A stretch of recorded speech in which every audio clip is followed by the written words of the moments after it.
Okay, welcome back to the Exillian Expanse. It has been a long hiatus for a good portion of the party, and whilst we only have two of you guys here, I am going to run through a bit of a download, I guess, of what our adventurers have been up to so far.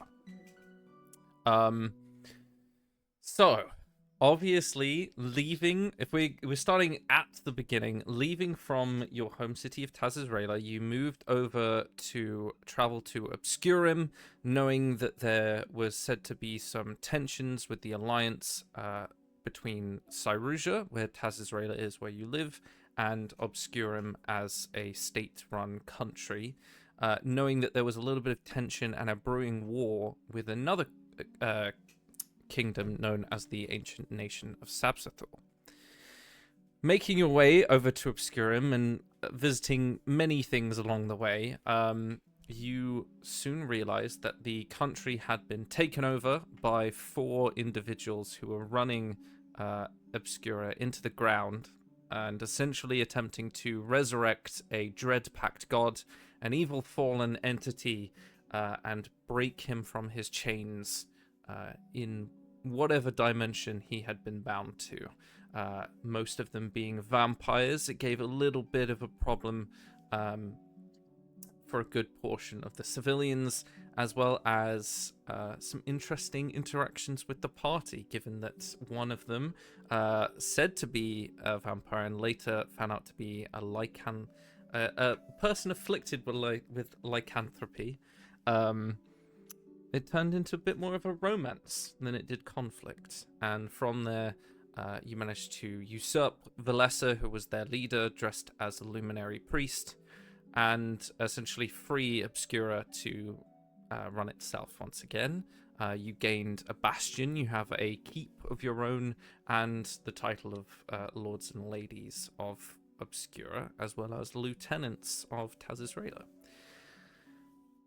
From there, we switched it up a little bit. There was a crash of an airborne ship that landed on the beach that led into further investigations into the Magitech country known as Sabsathor.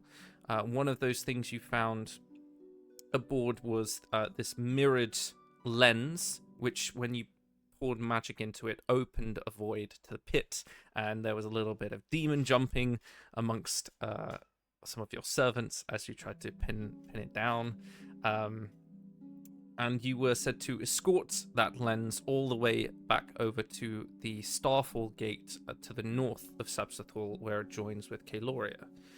It was said that you should escort this item, more of a ruse to make sure that it didn't fall back into the hands of the Directorate. And whilst the Directorate was the goal to hand it over to, you weren't too sure as to who you could trust within that organization, as they were super sketchy, and unbeknownst to the players, one of them has killed a good friend of Larea. Brother. Escorting the item over to Usurper Point, there was a shipwreck as a airborne Zephyr essentially annihilated the ship that you were being escorted on. And thanks to Bellini, you managed to retrieve that crate and bring it back to a logging town known as Usurper Point. From there, you moved over to Worm Shadow, deep further into Sabsathor, where you discovered the body of a corrupted brass dragon that had enacted a time loop in order to save itself, and as such, the rest of the civilians, for which, once again, our party member did defeat and release a champion back to the world, a champion of light. Moving on, you ventured into the arid highway and the vast swathes of deserts surrounding Astrofel Numis, the capital city, and found yourselves in a temple, an ancient temple thought to be of the Shadowbinder and holding knowledge that had long since been either scarpered, taken away, or hidden from the rest of the world. And it is there that you buried the lens to make sure that no one else could get their hands on it, essentially. A Temple of Ventia. Finally, joining into the city of Sabzathor. Along the way, you have learnt that a good portion of the guards and the magisters of this land are often enrolled, willingly or otherwise, if they have any form of magical potential, into their ranks. And from there, it was advised that a good portion of you not display overt powers of magic in front of the city, given that it would cause some trouble for you.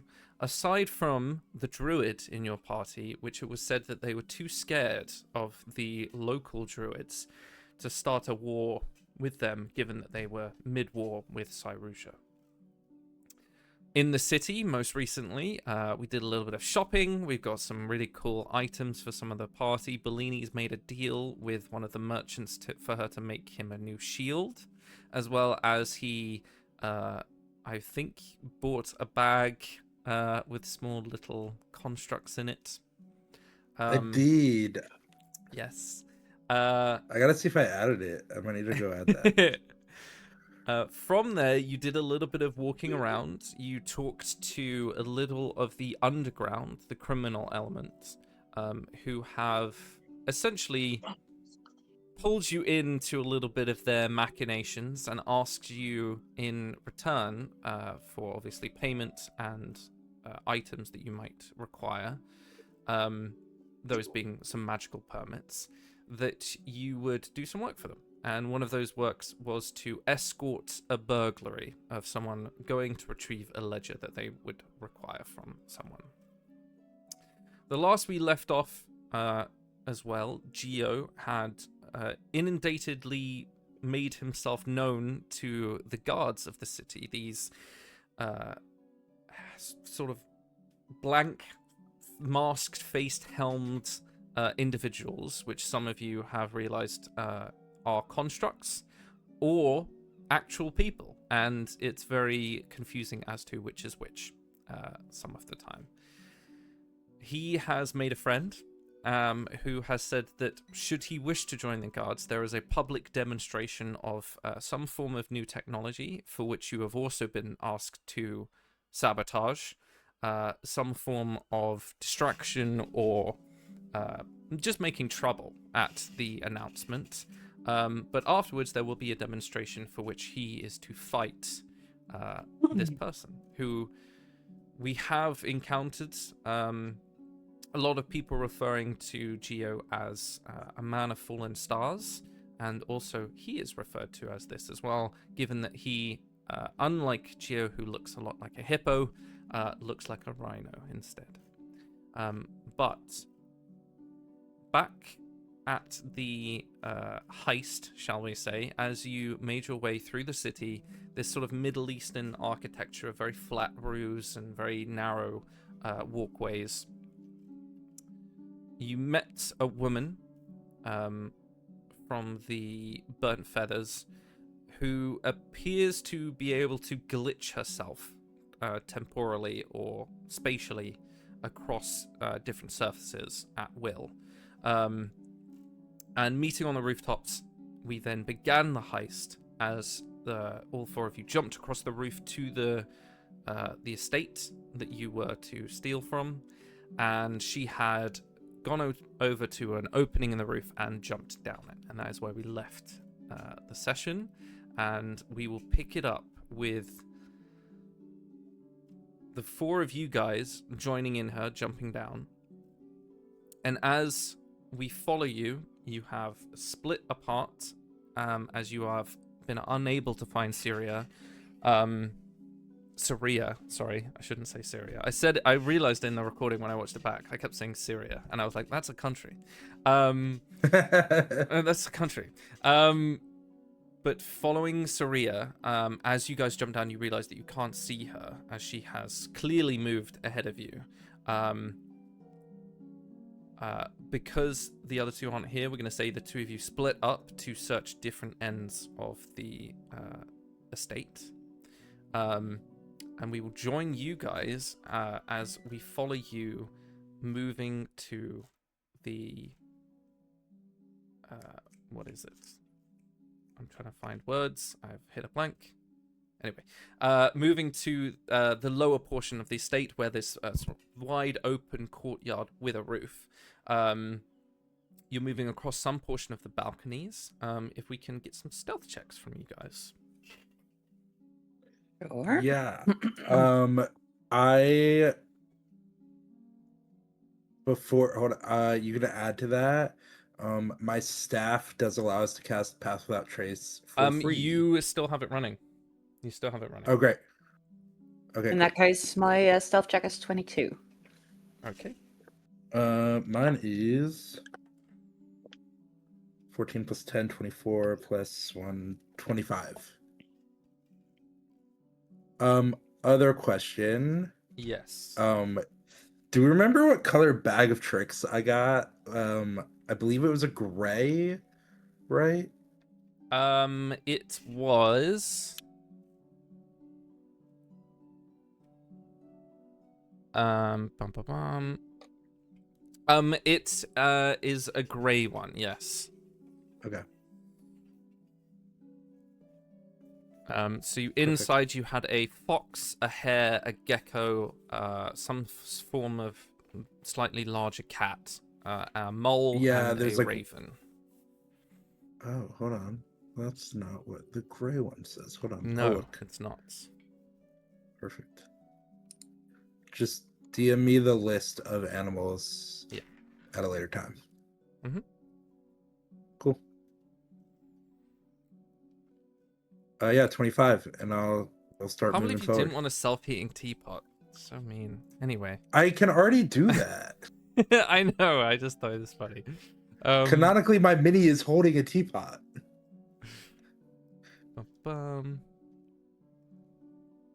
Okay, so moving alongside the upper gallery, you guys successful in your stealth check. You can see some portion of this gallery. There are pieces of furniture covered in dust sheets, almost like this honeycombed ceiling with brass fixtures. It seems quite ornate, with one sort of central pillar. You can see that there's the roof opening which you drop down. There's a servant stair down to the south wall, and then there's a doorway that seems to be open right now.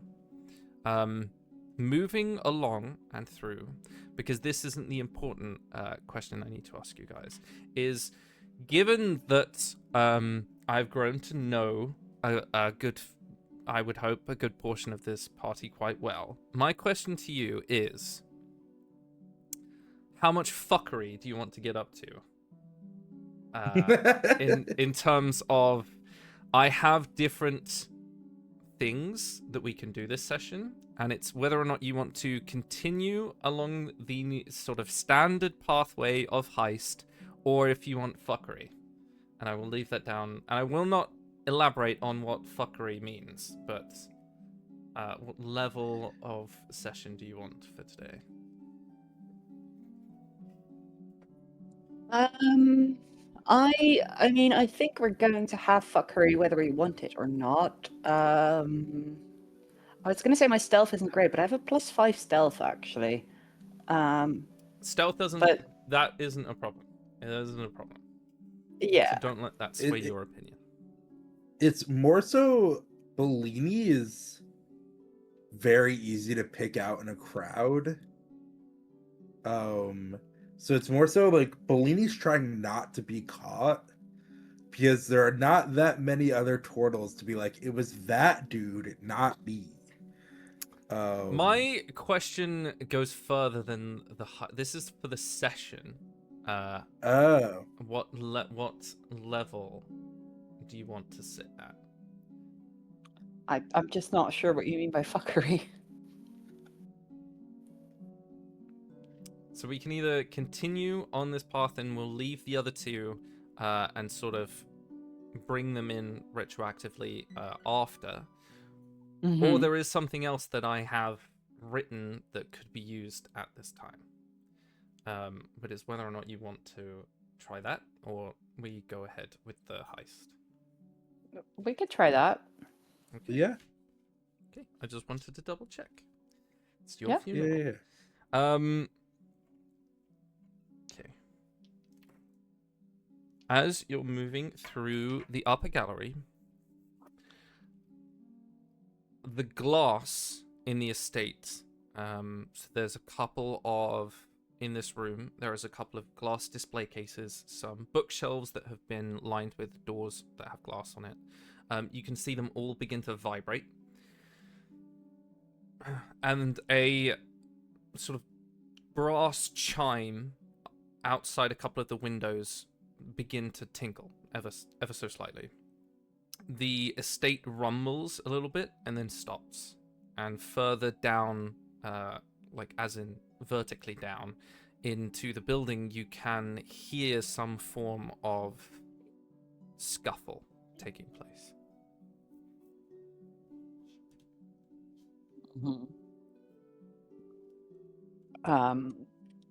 Can I like try and listen in? Are you trying to discern it from any other standpoint than just listening, which would be perception? I would try and,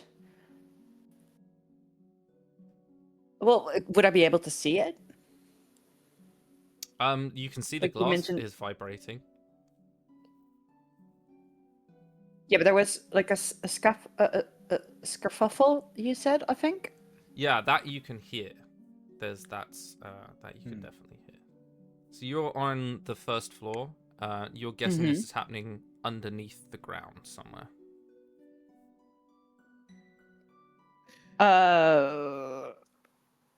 Sorry, I was confused. I thought we were listening to some sort of conversation or something. That's why I wanted to listen in.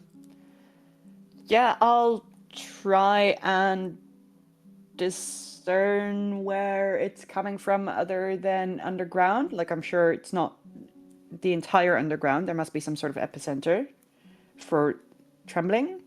Sure, make me a perception check.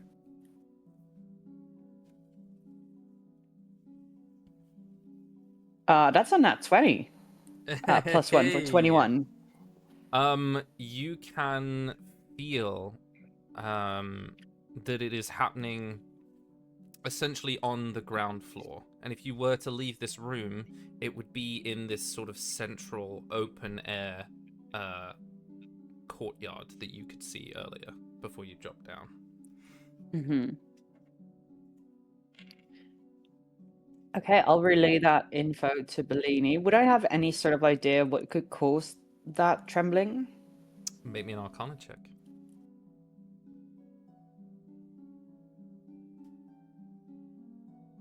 It's a 14.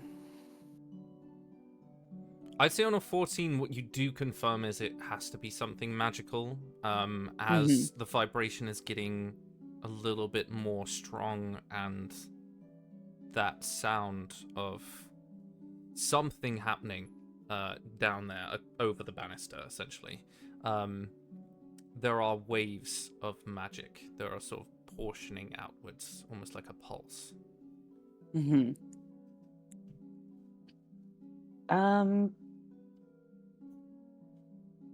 Yeah, I kind of want to check it out. Are the pulses like pretty mild, or is it like we're struggling to stand upright sort of pulse? No, they're pretty mild. They are pretty mild. What you notice is that a good portion of it, you wouldn't be able to tell unless you were a person innately magical, which the two of you essentially are.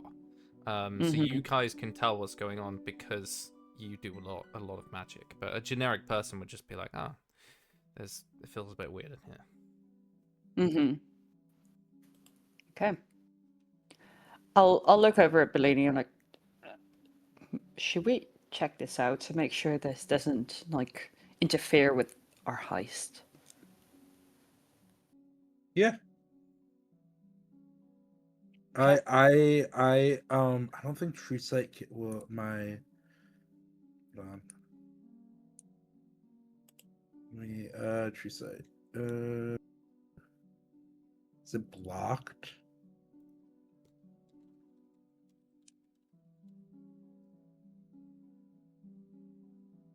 I can't see through the ground, correct? No, No, you At can't. this no. Okay. Can I peer into the ethereal plane to see if there's anything funky? Ooh. Yes. Can you make me a wisdom saving throw? Yeah, I'm good at this.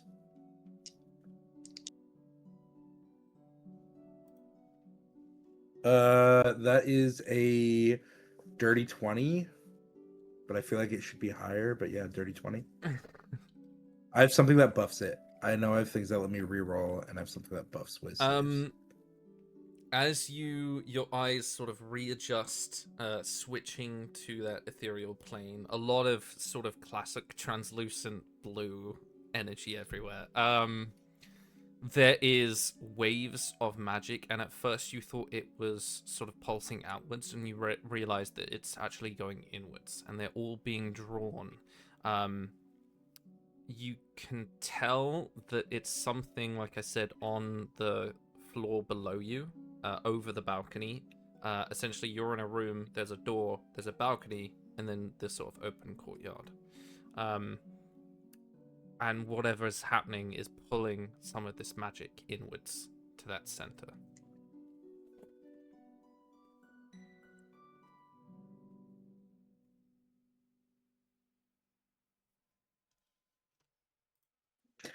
Cool. I explain this to Lorraine, and I say, I think we gotta just open the door. Okay, let's do it. Yeah. And then we Is the door open? The door is open, yes. Oh, great. You would guess that's probably where Saria went. But moving through that door and sort of tentatively looking around, you don't see any sort of guards in this space at the moment. Looking over the balcony, you can see that it's almost as if someone were to throw themselves over the balcony to land on the next floor. Saria is caught midair right above the floor of the sort of ground floor. You can see that on her back, the canisters that were sort of there that let her through the wards of the estate have cracked completely, and spilling out of it, you can see portions of this delicate pearlescent sand. The energy is, I'd say for you, Bellini, you can see sort of pale lines tighten around her limbs and draw themselves at the canisters. The sand is becoming liquid, sort of this bright, technicolored liquid that is pouring onto the ground. And as she is screaming, she is glitching in and out as she is caught in the wards of the estate. Can you both make me Constitution saving throws? Yes, we can.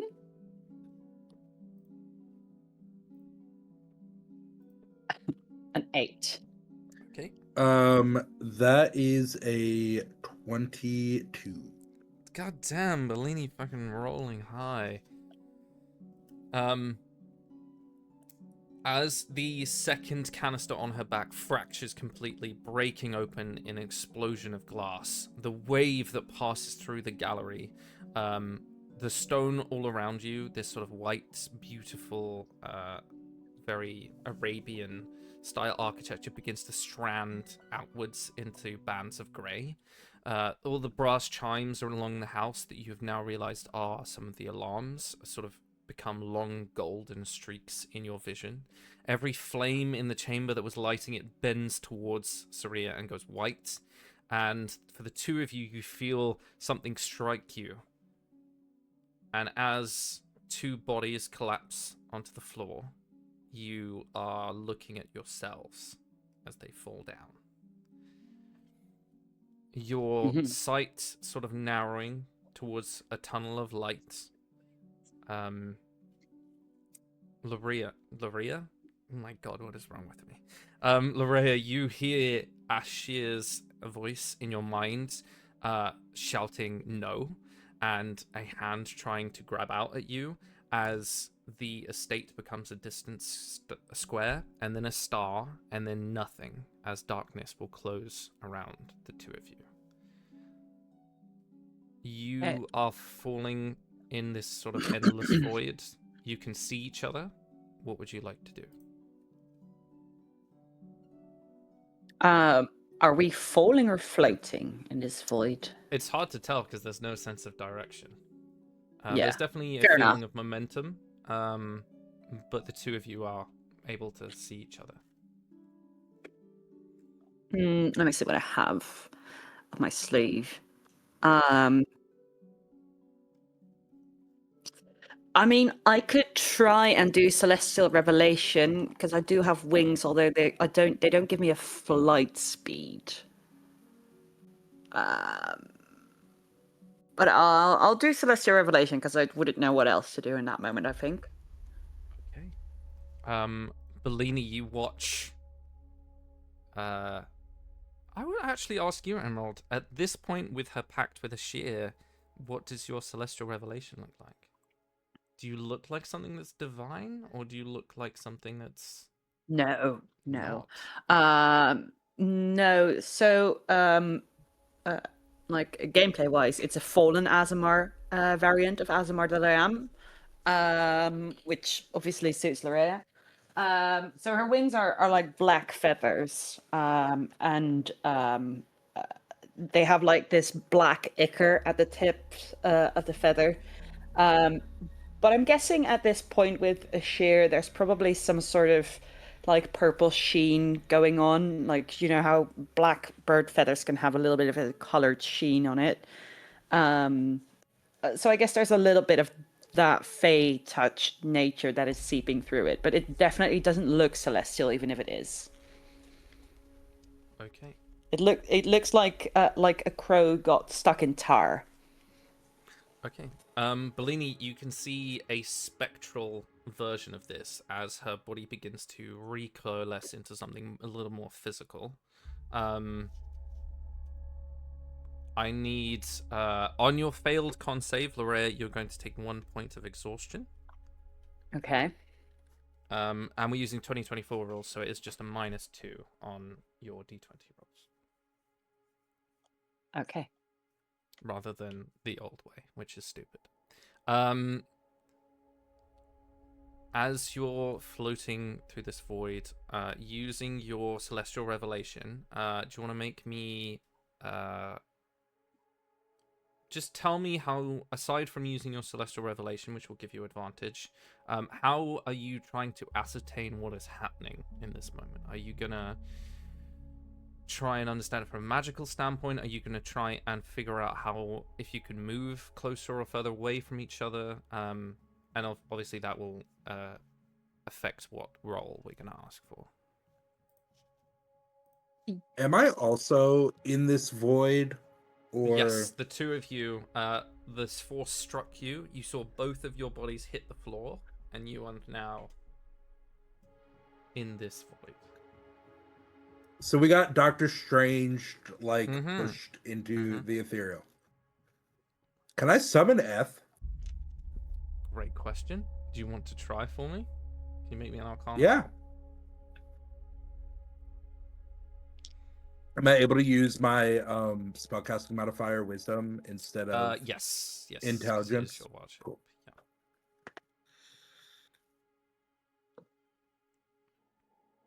Cool. I got a 1. Plus 3, 4. I will say, even on a 1. Actually, on a 1, that's a critical fail. Do I burn a luck point here? It's so early into the session. If you want to burn a luck point, I will allow it. Yeah, I'm gonna burn it.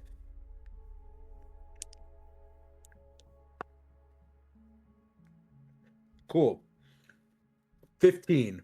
Okay, 15 is great. I was looking for a 14. 15 is great. I was not looking for a 1, is what I mean. Yeah.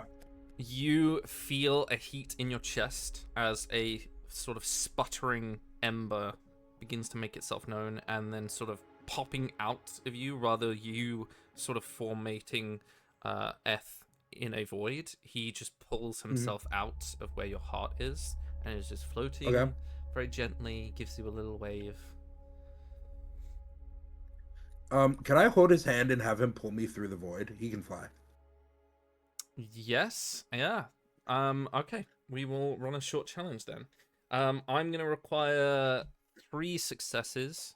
From you guys as a whole. I will consider Bellini using F as 1 automatic success. So we need 2 more. So whatever you guys are trying to do to try and figure out how this works. Yeah, I'll try. First I'll try using my wings, which I'm not sure if I can do even when we're not in a black void, but I'll try using those. I suppose it's going to be my first instinct. Does that work? Do they work at Roll all? me an athletics check with advantage.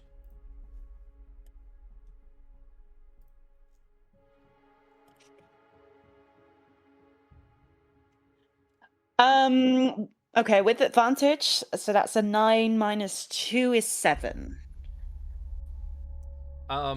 Your wings sort of burst out, but they don't work at the moment. It is very much just flavor. Okay.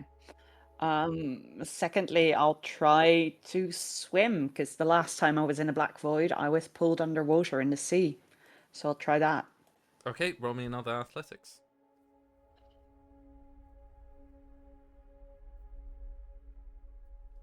Uh, 16. Okay. You begin to sort of make swimming motions, and you recognize that as you're sort of willing yourself to swim, you begin to move. And it's very much a recognition that it is the will of you wanting to swim that is moving you towards Bellini. My question to Bellini is, where is Eth taking you? Do I not see Larea? You're next to each other. Oh. Towards my body, and I'll drag Larea along need be. Can't see anything but black space. Oh, wait. Do I lose my true sight? I would consider in this moment you have not got your access to your true sight. Okay. I look at F and I go, if you can take me back to my body, I trust you. Otherwise, take Larea and I somewhere safe.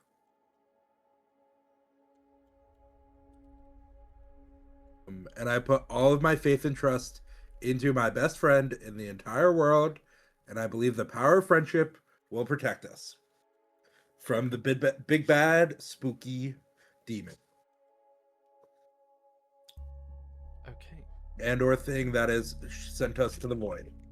Can you make me a either history or religion, please, Bellini? Yeah. And I pray to Zephyrix the entire time. Zephyrix. That's a 14. And that's a 14 plus 0. Whoop whoop. 14 plus 0 is fine, so that is your final success. Yes, as you are trying out these different things and beginning to try and make a sense of where you are, you both look and you can see a silver strand that's sort of encompassing a portion of what makes your aura. You notice that the two of you have slightly different colors, but they do coalesce back into a silver strand that seems to gently drift off into the sky.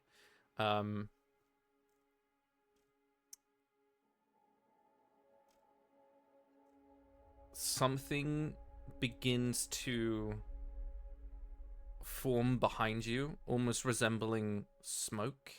Larea, your passage is pale violet and green light. It's like this violet aura with green veins that spread through it like roots. And Bellini, yours is like a red and gold flame that then becomes silver as well.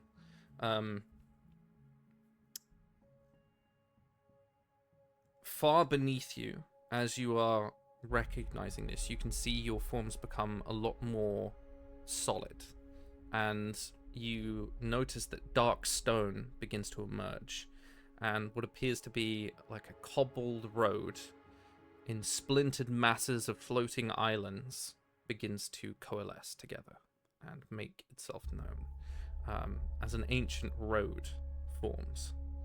There are broken statues that line different pointings of its edges, and your silver cords sort of float towards it.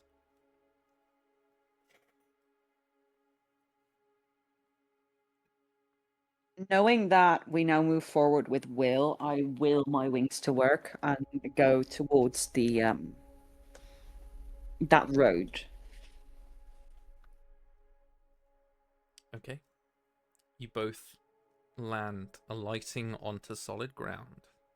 And there's like a little vibration as your mind recognizes and begins to attune to this place. On your successful, was it religion or history, Bellini? Religion. Religion. On your successful religion check, this is maybe a dimension or a plane that focuses on willpower. Okay. You would guess from your conversations with Geo that this would be a form of the dreaming. And you are, as such, in the astral plane. Okay. Yeah. Well, I wish Gio was here. He'd know what to do. Can I might be wrong as a player, but can I like search my mind for what I know about Azimar in the astral plane? Because I think Azimar are no, they're from the celestial. Wait, are they?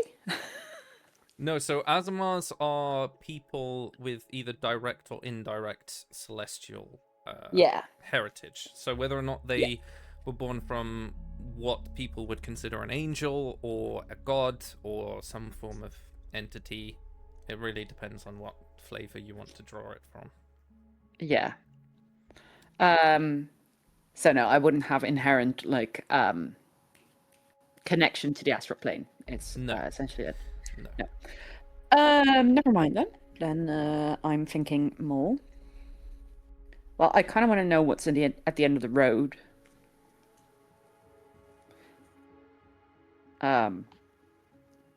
So I'll look to Bellini and be like, "Shall we just walk there? I don't know what else we could do." Yeah. Okay. Yeah. Yeah, I don't see much of another option. Beginning to move Yeah. forwards. The sort of pain of your knees of alighting onto this road comes sort of flooding a little bit. The cold of the aura around you, the weight of some of your equipment. As you become further intertwined with this plane, you will gain the benefit of all of your objects that you are carrying on you, which includes your cloak. Woohoo. There is a deep vibration through the stone, and a large growing, I want to say spike, but the spike's not the right word. A large growing portion of stone begins to ground its way out from the crack of the surface of the road. It's about 3 foot high with different sort of red light symbols on it. Just a little bit in front of you. I follow the arrow. It's like an airplane. Mhm. Okay. I was briefed on the emergency exit procedures of the ships and airships. I listened to the in-flight stewardess. As I was too poor. as your vision realigns again with this dimension, you begin to see further on from the road other vast masses of floating landscape. The starlight ignites across the constellations of the horizon, and there is some forming of light, purple, that gives a sense of the ability to see. Moving on from the road, you can see it then sort of branches out into a vast landscape ahead. And in the vast distance, off to the right somewhere, you can see a portion of black mountains that have risen into your view. And further on from there, you can hear the scream of a creature.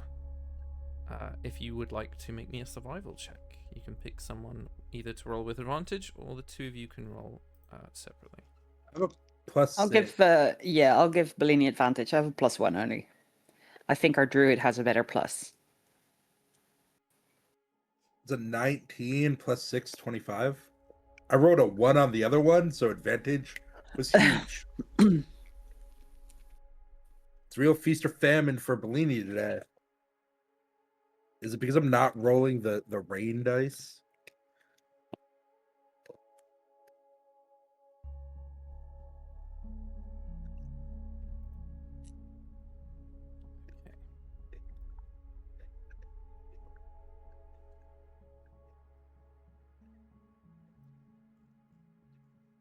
Yeah. As you hear that scream, you become vastly aware that there are perhaps other creatures in this space. These statues lining the road all move in one movement to look at the two of you.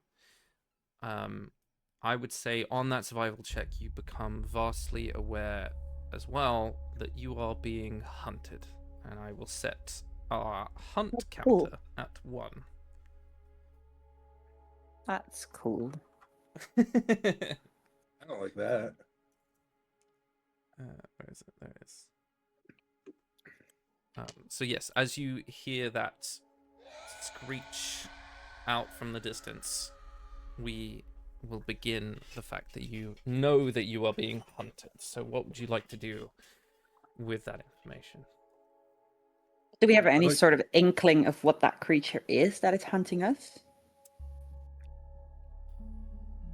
Just want to make me either Arcana or Survival. We'll see if you know. I'll go with survival because I have a +1 on that as opposed to a +0. No, I've no idea. I rolled a 3 for a 4. I would say the stuff of nightmares would be your best guess. And that is a very broad subject. Yes. I got a 16 plus 6, 22. I would say from your conversations with Chio, from what little he remembers about what the astral plane is, which isn't a lot, and the context for what you have now in regards to the astral dimension being a portion of the dreaming, it is literally the stuff of nightmares, as in creatures of nightmare. They have many faces and many different forms that they come in. They can be things that want to consume your essence or your soul. It is a very broad spectrum. I would guess that you know, because you know you're being hunted, that you would assume that there is some sort of powerful entity that is sending these things after you. There wouldn't be...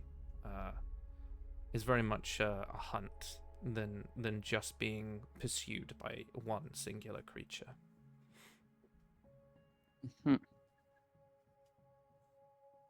Okay.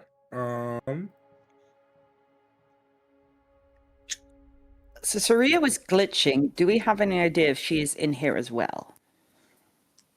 Probably. I would say without needing to roll because of Bellini's cloak, she is not. She is not here. Okay. With your roll so far, perhaps the magic that she's able to do. There is something about the way that she's able to sort of step and glitch her way through objects that may have some link to being able to pass dimensions. Mhm. You guys have done really well in the sort of overarching campaign stories, so I would say because of that, maybe it has something to do with the veil. Because the mirrors did the same thing. So Yeah. it's probably something to do with that. It does make a difference for me that it's now just survival and not also a rescue mission, so that's good. Gotcha. Okay, yeah. I'll say like, okay, well, I'm familiar with nightmares. The problem is, I don't think I can out nightmare a nightmare. I'm pretty sure they're not going to be impressed with my demonic form. So we should probably try to find out how to hide, because they might use simply other senses than sight, etc. Like, how do we mask our presence and find an exit? So we kind of have to know what we're dealing with, I think. Yeah. Have we thought about thinking happy thoughts? What's that? Happy thoughts. Does it ring a Joy. bell? Well, think about you and your little boy toy, Mr. Wolfman himself, and the pleasure that brings you. I'm not going to think about that here with you, if you don't mind. But like that genre of like happiness, I'm thinking of family dinner with my family, like us all gathered around the table, my grandma, my grandpa, my dad reading the newspaper, my mom making dinner, me trying to stop Gio from eating the table. My I'll think about cousins. old Nan in that Yeah. case. Happiness. Joy. Foreign concept to you. I get it, but like and maybe that'll keep the nightmares away. It doesn't And then hurt also to try. Yeah. And then I have a gut feeling Dispel Magic is not gonna free us from this space. So not even I gonna go will tell you right now that is a very bad idea. there. Yeah. If you get a sense of how this place comes together, it is in itself innately magical, so you would just have Yeah. no road. Yeah. But yeah, let's just keep on moving.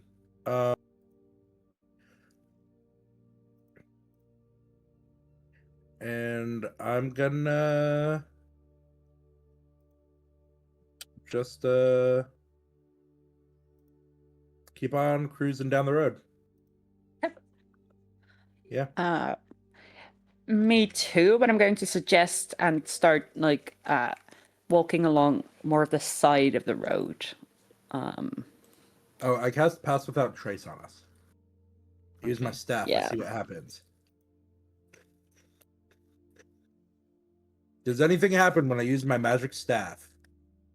No, you are able to cast spells. That's very able to pull off something like that. Cool. And then we keep on cruising. Okay. Insert Kermit the Frog cruising right along. Ba, ba, ba, ba, ba, ba, ba. Good times and bad times. Ba, da, da, da. Wow, that is so beautiful.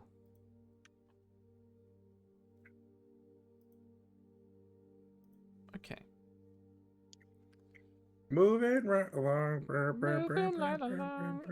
As you Do begin I- to walk across this road through the landscape, what feels like a few minutes go by before you see off to one side where this portion of landscape seems to fall away into nothing. A hand sort of closes over the edge of the road, a very human in shape but coated in grey dust, and a figure of a man pulls himself onto the surface. You can see splint armor, plates of like blackened stone bound together with pieces of wire, and a sort of featured stone visage of a man made out of rock covering his face. And you can see he's carrying a glaive in one hand, and the other he's holding a thick spike of black stone, and is just sort of standing with his head tilted at the two of you.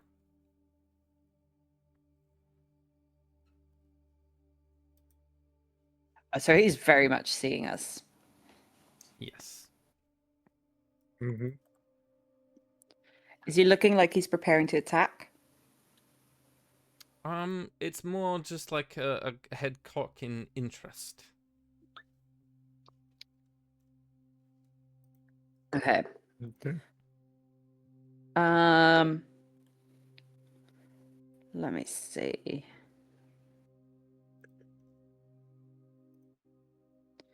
I can't really do anything, honestly.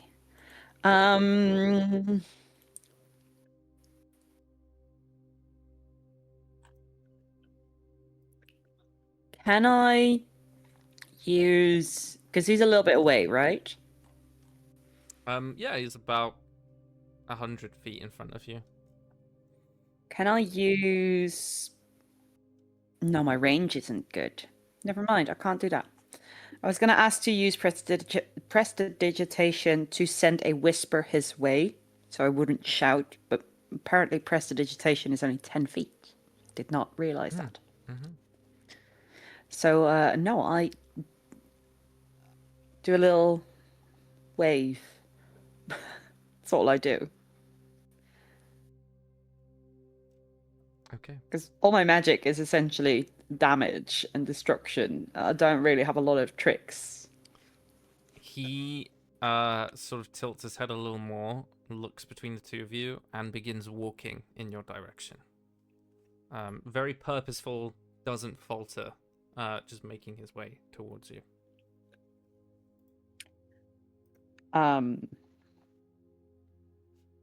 I widen my stance in case he turns hostile. Mm-hmm. And I will start talking softly, like I'll be like friend or foe in common. And you know what? It probably doesn't help, but I'm going to do it friend or foe in common and then repeat it in celestial. Because those are the only languages I speak. Yeah, well, that makes sense. Just keeps so he's about 30 feet away from you at this point.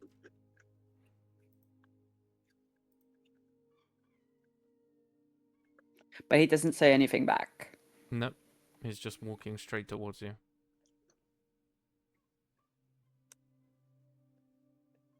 I'm going to try and cast darkness on us, which will give us a 15-foot radius. Okay. And I don't know if he's going to be able to see through it, but I'm going to grab Bellini's hand because I can see through it with Devil's Sight. Oh, you have True Sight. Yeah, I can see You that. should be, yeah. Because we'll have a little dome to roam around in and to stay out of at least melee range and sort of observe Cool. what he's doing. Yeah.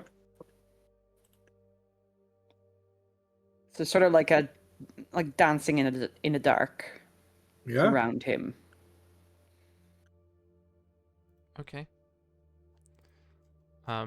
He continues until he's about 5 feet away from you, Lorrea, and as you see him striding through, he stops about 5 or 10, somewhere in between there, 10 feet away from you, And you can see he reaches up, and you can see as he does, the strand of silver that had faded away for a little bit that connects to you, he reaches up and grabs it, and in one movement pulls the spike and slams it into the ground. And you can feel yourself tug slightly as he pins the strand to the earth. Cool. Can you roll initiative, please? Sure. 15. Sorry. 5.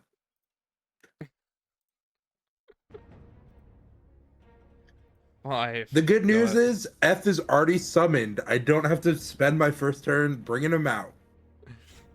Okay. He's already here. As he pulls that out and slams it into the ground, he is going to use the astral spike to restrain Lorea. So you cannot move more than 20 feet away from him, because that's where the spike is. You can escape by destroying the spike, or killing him and then destroying the spike. That is his action to quote unquote ambush. It is your go first, Lorea. Okay. For my bonus action, I'm going to start with my form of dread.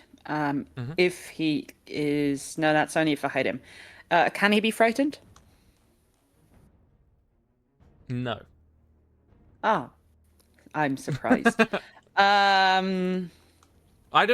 the way, again, and I've said this many times, I pick the monster for the flavor of what I'm doing. I don't pick it to deliberately make sure that you don't have frightened. He's considered technically undead because he is not alive. He is a soul. Sure. It's a shame I'm not a cleric, but a warlock in that case. I'm so used to playing a cleric too by this point. Well, for my bonus action, so I did do what's his fuck? Form of dread. That's what I did. Yep.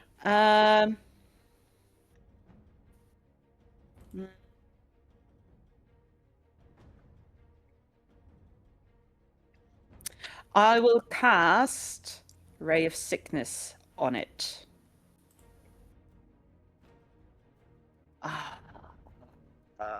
I'm gonna spend my inspiration because I rolled too low. I'm pretty sure. That's much better. 26 to hit. 26 is definitely a hit. Okay. He's going to take damage regardless. He also has to make a Constitution saving throw. Okay.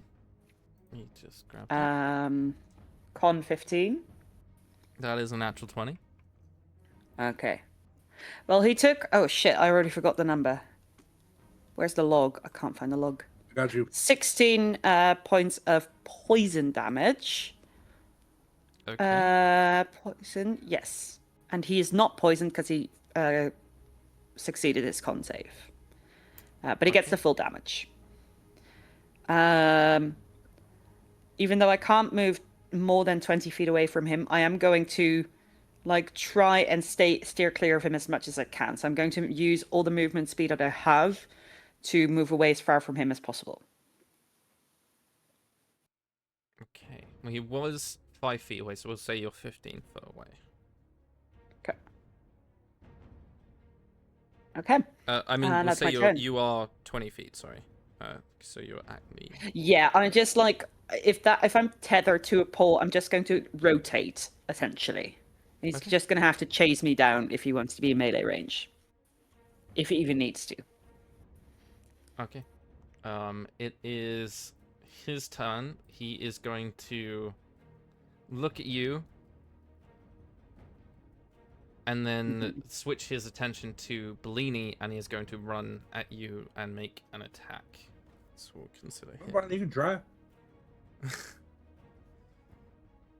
In melee.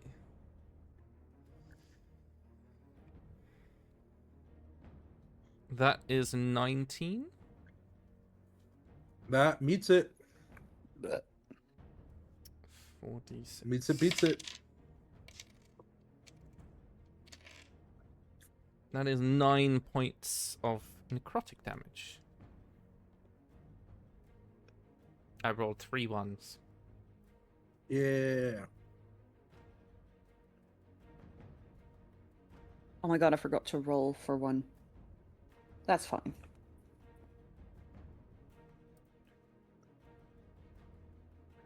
I had an extra I can d8 of necrotic damage I could do and forgot all about it.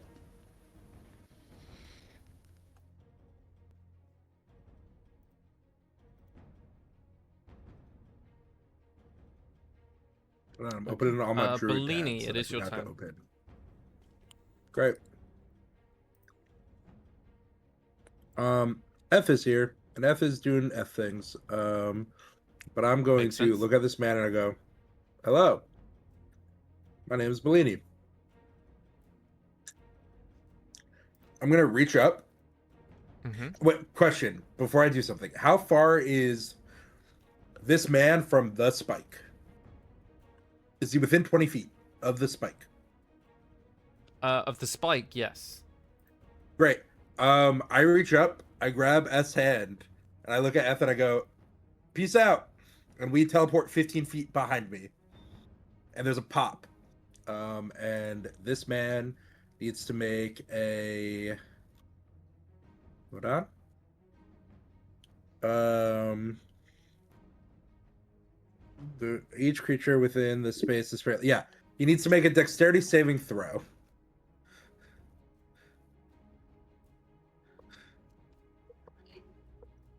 That is a natural 1.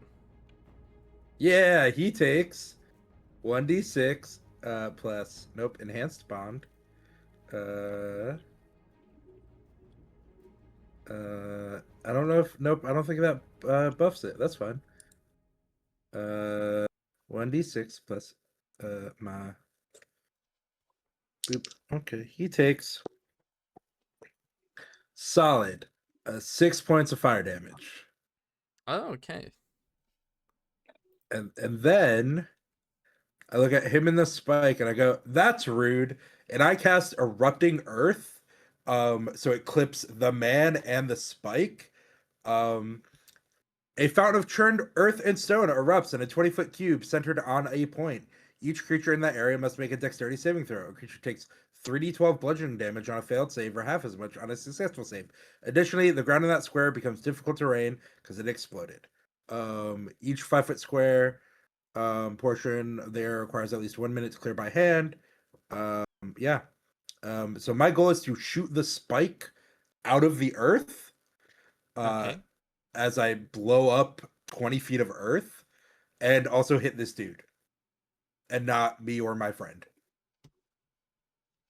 That is a useful use of erupting earth. I will say, make me an Arcana roll. We'll see if with your wisdom, and we'll see if you can make the spike. Can I make a spell attack? Yeah, sure, why not? Yeah. Nice. That's a 18 with my spell attack. I will allow it. Yeah. Great. And this man needs to make a dexterity saving throw.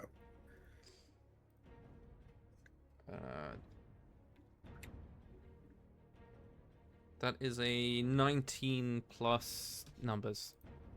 Yeah, he passes. He takes half damage. What does a d12 look like? This one. And that one. I have to roll one of you twice. 10, 11, 21, 28. 28 divided by 2, 14. 14 bludgeoning damage. Very 14 nice. bludgeoning damage. And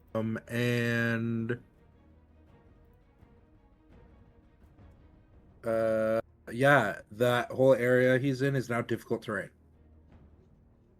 Okay. Lorraine. Okay, bonus action, I'm going to cast Hex on him. And I'll Hex his strength. and which is not for saving throws, only ability checks. And action, I will cast Eldritch Blast Eldritch Blast. twice on him. First one is Okay. a dirty 20. That hits. That is 11 force plus, because I'm pretty sure he's resistant, 9 necrotic. He is immune. Immune, okay. So it didn't even matter that I forgot that roll. All right, I'll just roll the regular ones then. Shit, the Hex is a waste of a spell slot in that case. That sucks. Okay. Second Eldritch Blast is a 23 to hit. Is a hit. And we'll do 7 force damage. That one he and- is not immune to. And I'll make sure once again to be as far away from him as I can be. You're Okay, free. what You're no longer. is- Yeah, what is spiked. your Oh, I'm movement freed. speed? It's 25 due to the exhaustion. Okay.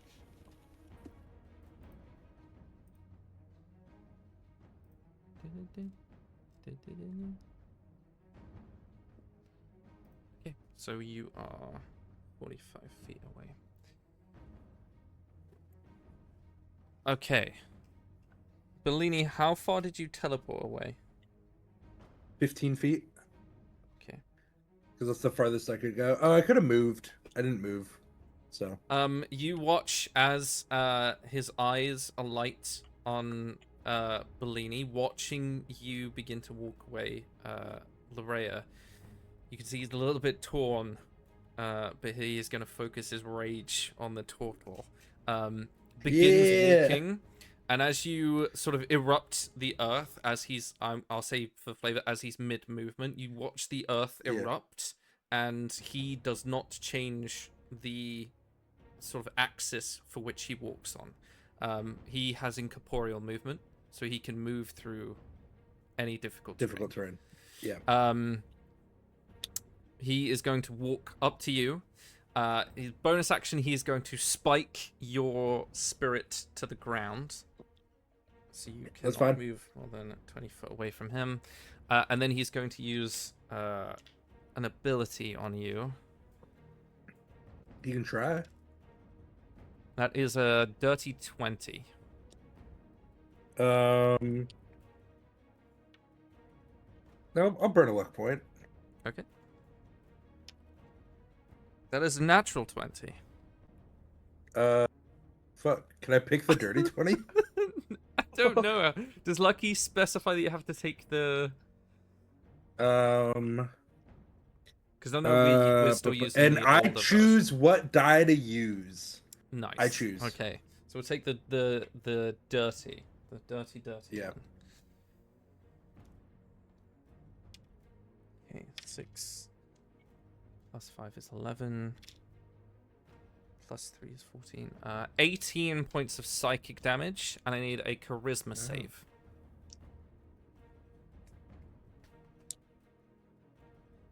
Get fucked. Dirty 20.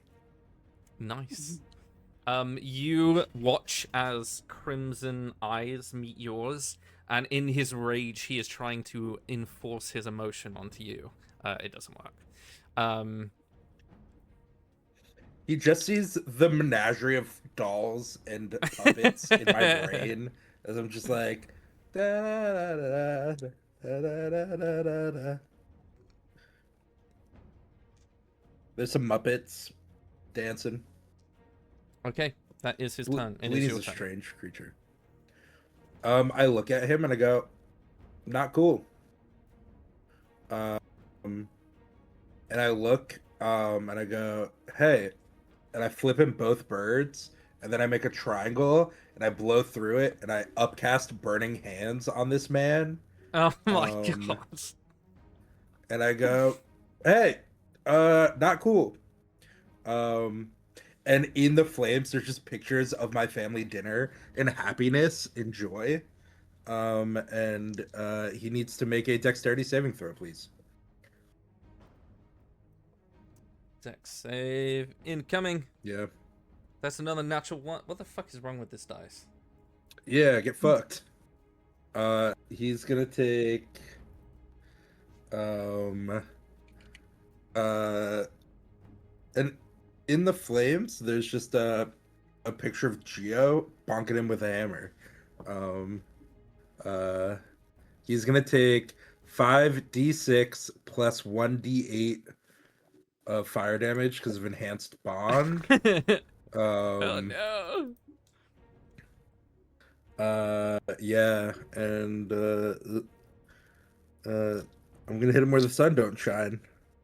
I'm gonna gather all of the d6s and 1d8. We'll use this one because it's pretty. Oh, that's so good. 18, 23, 26, 28 points of fire damage. Pretty good. 28. Okay, as you see that wave of energy wash over him, again, portions of it just fly through him. He is resistant to fire damage. Son of a bitch. And I think of Geo and hold on. Copy cell of you like poop. Okay, Larea. Okay. Yeah. I don't have any bonus actions left to do, so in that case, I will use my last spell slot, which is for my sorcery level, to cast Ray of Sickness again, just on a lower level. 14 to hit. 14 is a miss. Okay, that's my turn. Okay. Oh, did I hit the spike with my fire? It is a cone. Oh, Is the The- spike immune to the- fire damage? whatchamacallit. Let me have a look. What did I write for spike?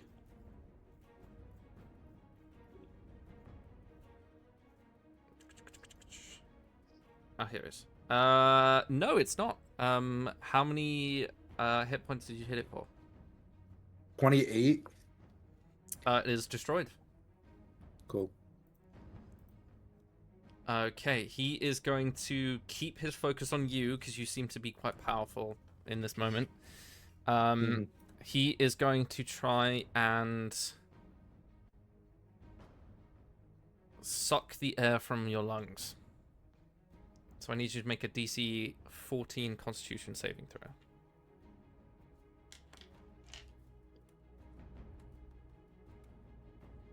That's a nat 20 plus 2. You take 9 points of bludgeoning damage.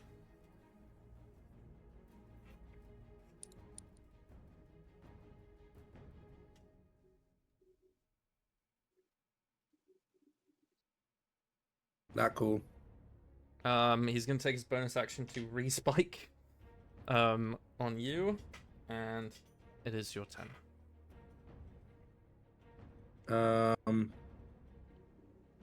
I go ow. And I'm gonna resistant to fire damage.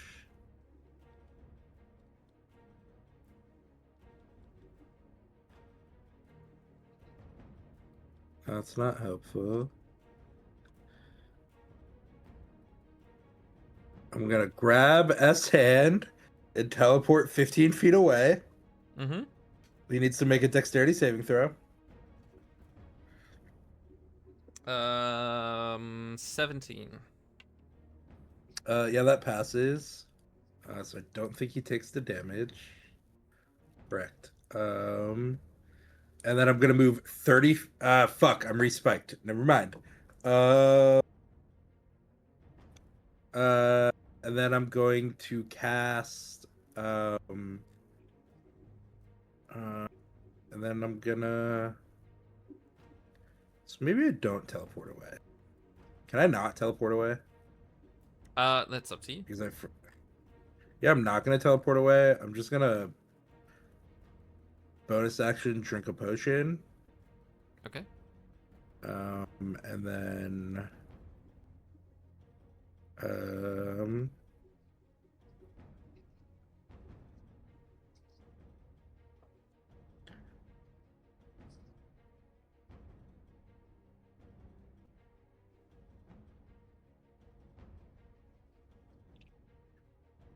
fuck it. This thing hits like a truck. Ooh,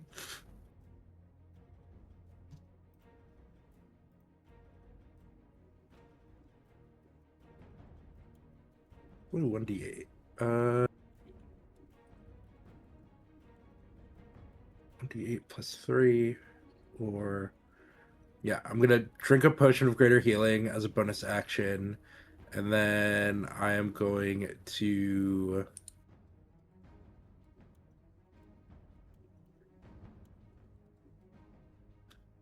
just bonk him with my stat. How hurt does this dude look? Like real healthy? Okay. Bloodied. He's bloodied. Okay. Cool. Cool. Yeah, I chug that potion and I just take my staff and I just go, fuck you. Ugh! I just whack it. So Yeah, I'll take it. that is a nat 20 to hit. Yes, that is a critical hit. It like bounced off my pile of dice and went, oh. Okay. So So that's max crit. roll of the damage plus the roll as Cool.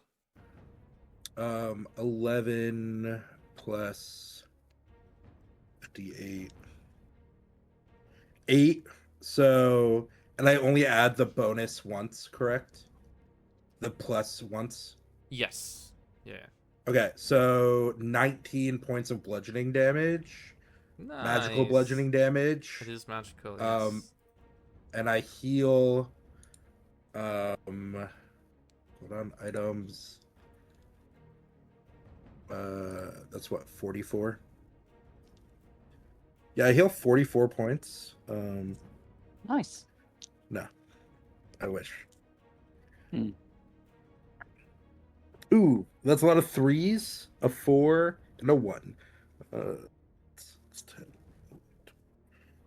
10. 15 points of damage. 15. Nice. Boom. Larea. Okay. Eldritch Blast. Eldritch Blast. Go for it. 18 to hit. For Hits. the first one. 7 force damage for the first hit. Second is not going to hit. That's 12. And that is my turn. 7. Got it. He's gonna go after Bellini again. Nope, that is a miss. So it is your turn. As this is happening, we will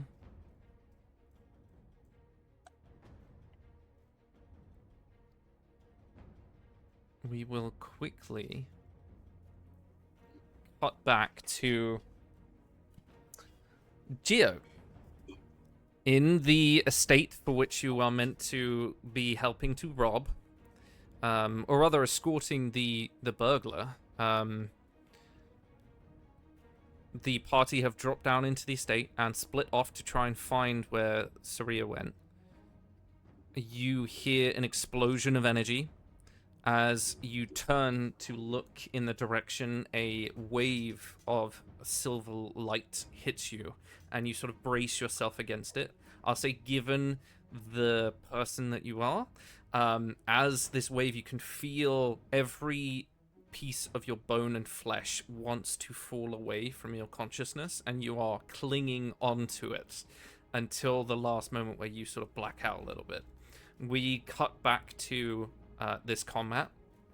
for Lorette and Bellini, you watch as the small strands that are being sort of spiked into the ground by this vengeful spirit. There is another sort of pulse, and you, rather than coming from where the trails continue onwards, which is where you were going, you look back and you can see another trail beginning to form in an outline of the same direction, and this one is pure silver light and a thick cord of white energy sort of running onwards, and in the distance further backwards you can see sort of a large mass making their way along this pulsing column of energy. So Bellini, it is your turn. Do you want to make me this will not take your action, do you want to make me a free action of an insight roll? Yeah. I'm good at those. It was an 18 plus 6. Okay. 24.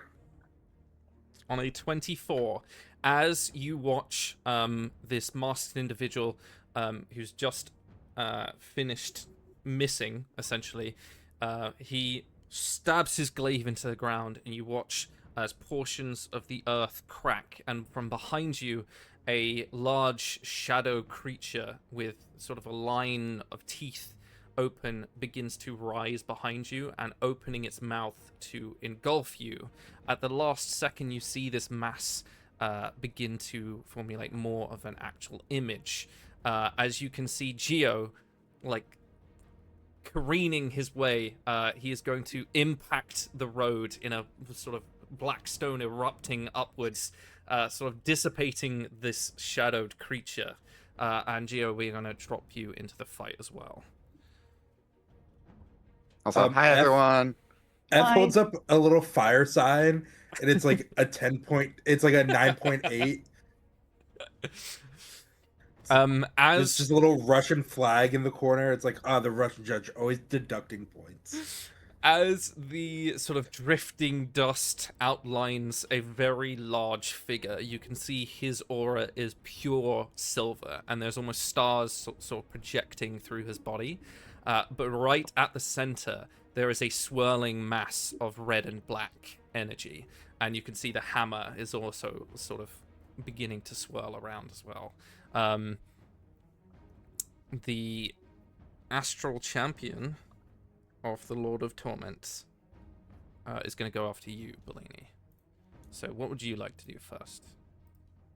I cheer. I go, Gio! I missed you. Thanks for saving my life. This dude's fucking back it up. My mom would be real bad. And then I just hit him with my staff.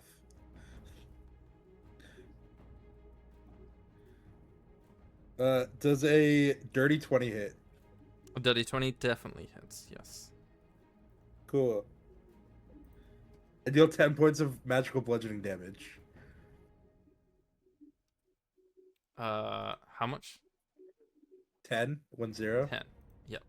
Sorry. And you just cut out. And then I look at F and I go, F, hit the spike, and I have F throw a fireball at the spike. Okay. And that hit, and that's wow.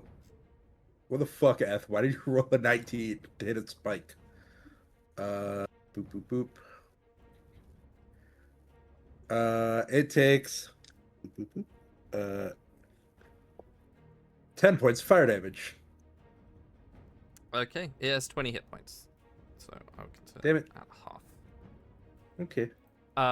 Geo, we will move to you as there are statues along this road in this vast astral space. I don't know if you figured out where we are yet, but as the statues all turn to look at Geo, their mouths sort of crack open and just a chorus of screams pouring out of them. They all begin to point at him. Geo, what would you like to do? There is a man who is attacking your friends. He is the enemy. How far away is he from me? However, wherever you want to have landed, he can be right next to you Okay. if you want. And he'll be right next to me. I'll take out Dreadfall and I'll just try and swing at him. and see if I hit. Go for Does a 17 hit? 17 hits. That is 14 damage. And then I'm going to swing again. Okay. The second one is 11, so I'm going to guess that doesn't hit. That doesn't hit, unfortunately. Bonus action, I'll just invoke Giant's Might so I get big. And then I'll spit at the guy after I'm a little bit taller than him.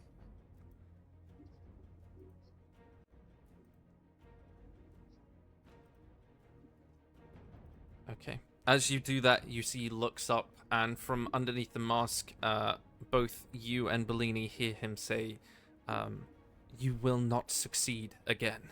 And he is going to fire off a crimson bolt at Larea. Rude.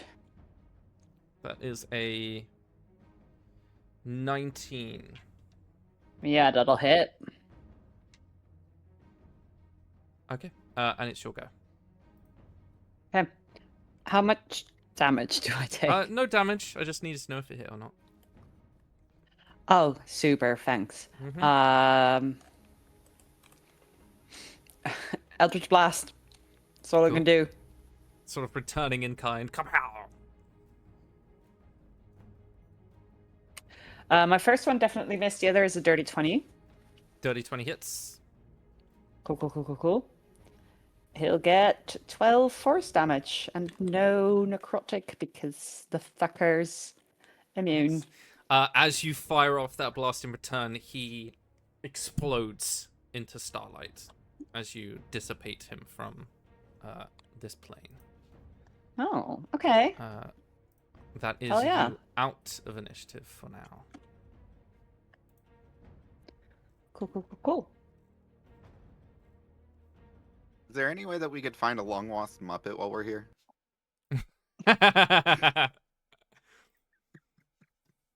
Maybe. If he's still alive. I mean, yeah, if we want to, if we come across him, we can look. Absolutely. I feel as though the ethereal voice in the sky might be a little discontent if we find him, but absolutely. It's true. Hey, he's Oh, the one you'll that put us find here. him. It'll just be a ripped piece of fabric with 2 eyes still attached to it. That's fine. I'll sew him back together. My mom will restuff him. He can join the shelf. He'll just have another doll. Yeah, exactly. Okay. Gio, thanks for saving my life. Yeah, sorry I'm I late. feel like you've been here before. I think I Cool. have. At least it seems familiar. I also don't know what Do you kind want to of make doll I'm me talking about. a history roll? Do you want to make me a history roll? Dirty 20? You begin to, in this space, receive images of rows and rows of different people that look sort of like you. There are variations of what animal they take the form of, alongside a mass of strange and wonderful silvery creatures of the dreaming. You're all standing on various different ships that float through this constellation-ridden world, headed into this black vortex. Then in its center, you know you need to fight. It flashes again, and you are on the board of a ship with a puppet and a strange-looking wizard sort of man. I would say you begin to retain some of the memories that you have lost.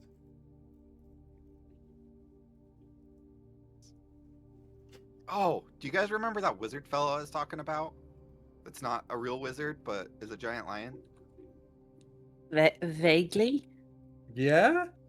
This is Wizard, where I right? remember. Yeah, Wizard. This is where I remember him. Oh, cool. Do you think he's still here? No, it's been confirmed he's somewhere close to us. We passed him at least once. I know that. Oh, cool. Well, I'm glad he's okay. Yeah. Nice. Wait, so is this where you came from when I found you in the mud puddle? I think so, because I was just falling and I looked down, and I'm just like, I fell down there. I remember that. I like peer in the crack the Eldritch Knight made in the floor. Is there just void but beneath us? Yeah, it's essentially like looking at a nebula. There's different sort of formations of silvery purple light that transcend through this space. There isn't really a sense of direction as you're like looking around. You can see a landmass that's upside down and sort of floating. So he could have fallen upwards or to the side, or like you have no direction other than where these strands are taking you if you were thinking about jumping. Cool. I don't plan on jumping into the endless void of space, but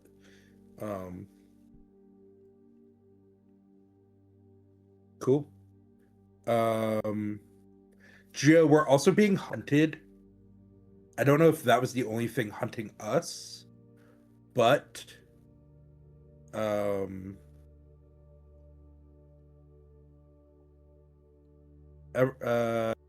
Lorea, I don't know how fucked up you got. Gio, Not do you at know all, as anywhere far we as can I take know. a short rest? There's not like any good places. Then We we'll just kind of find a corner and huddle. cool. Then we'll As just struggle.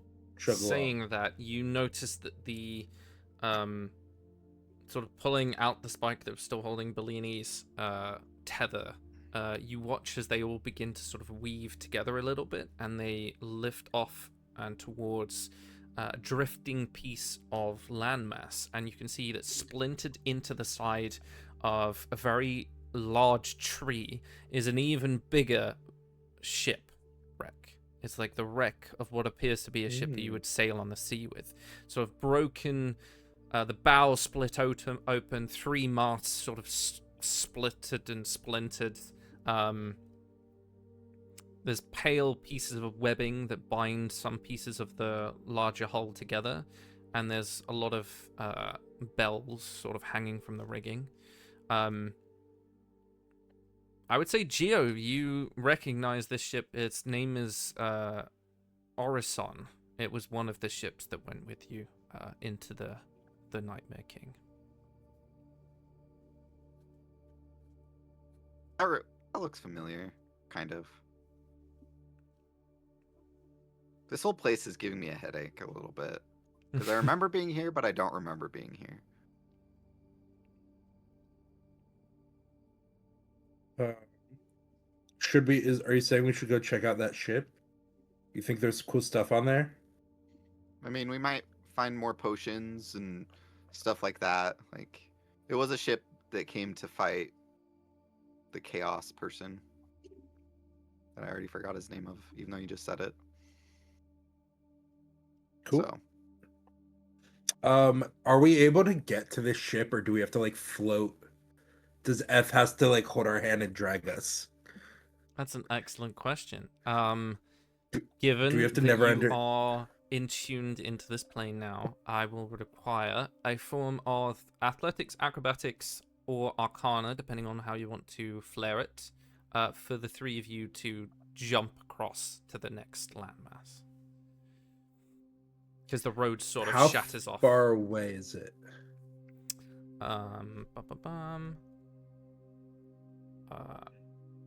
All I've written is easily over 100. I didn't actually have a number. Oh, okay. Cool. Far. There's my answer.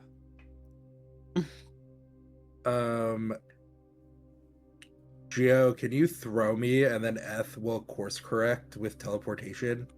yeah. And we'll do that. I'm going to use my athletics because I have advantage on it. Okay. 23 to throw Bellini. Okay. So let me get And this then right. You're going to throw... Gio,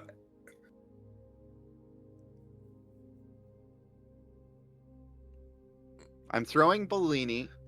If he goes off course of where I'm trying to throw him, Eth will course correct to the right. Gotcha. Okay, so that's Bellini. Done. Yeah. Very nice. Are you gonna? And throw then we Lorea? can repeat. Yeah, and we will repeat as needed. I have no abilities at all. My wings only work for a minute, so they've been long gone. 18 on my next one. Yep, that's fine. You can throw Lorea if she's down. Sure. I'll do the same thing and be like, Bellini, get Eth ready in case I miss. Okay, Eth just flies over to Geo and just like holds onto his back like a jetpack. And then I throw Luria. Okay. And then for me to jump across is a 26.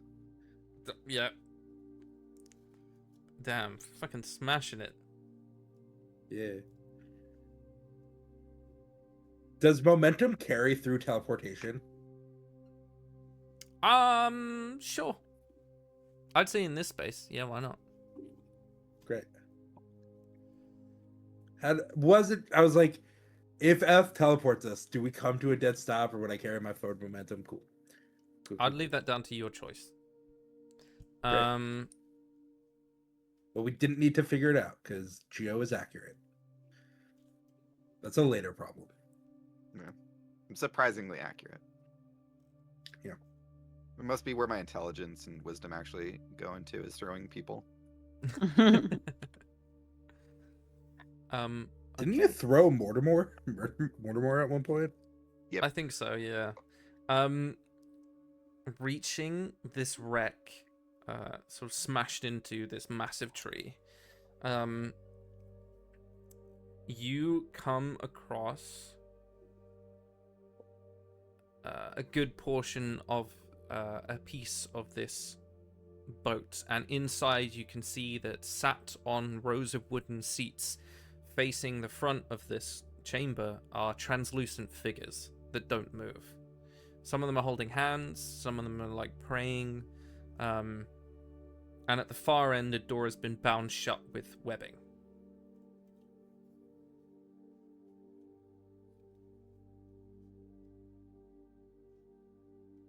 Well, do you guys want to open the bound shut door? Do you want to just relax for a little bit?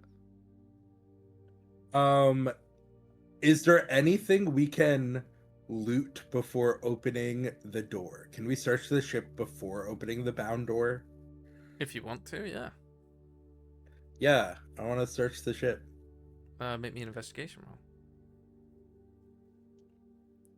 In the meantime, I'm going to use my Pearl of Power to regain a spell slot. Okay. That's a 15 plus 0, 15. You don't find any quote-unquote loot. You do find a portion of a room that seems to have a load of charts across a table, and you can see walls of this chamber have silver, red, and gold strands that cross each other in very dense patterns. You can tell some of them collect small models of different worlds, and a brass table in the middle.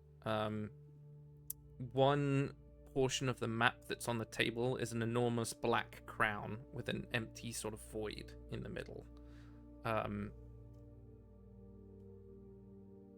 I would say that Geo would know that that's where they went the first time. Other than that, you'd have to do a little bit more searching. I'm not going to touch that crown because that looks scary. Because I'm afraid of... Can I drop a marble or like one of my thousands of ball bearings into the crown void and see what happens? It's literally, as you sort of drop it onto the map, it's just a sort of mirage to illusion on a map. It's just an indication of where it would be. Oh, it's not an actual like crown to put on your head with a void in the middle. It's a picture. No, okay. It's just a picture. My mistake. Okay, cool. I make a quick sketch of these charts because I don't know if it'll come back with us when we leave the dream. And I go over to the door and I go, well, we found some charts. Anybody know any of these places? And I hold up the quick sketch. Oh That I- yeah, that's where I went last time I was here. There's And a it- big bad guy there. I don't suggest we go there. Cool. Yeah, let's not go there. Do you know why this door is locked? No. Okay. You want to open it? Sure. I run at the door as fast as I can. Yeah. Bursting in woods. Yeah, it opens up into a corridor that you can tell used to be the navigation room, maybe another, same like the chart room was. In here, every surface is disappeared between layers of web, like this pale webbing. You can see small objects have been hung within the web. There's like a rusted key and a child's shoe and like a wooden bird in someone's wedding ring. And at the center, there's an elderly woman who's sort of sat cross-legged on a chair that's sort of suspended in this webbing. The long white hair sort of braided into the web that's around her, and her eyes are sort of shut, and you can tell that they've been sewn shut with silver thread. And as you crash through the door, she sort of tilts her head towards you. Oh, hello. You probably can't talk, but It's her eyes that are sewn shut, right? Just her eyes, yeah. Are you Madam Webbing us? No. No.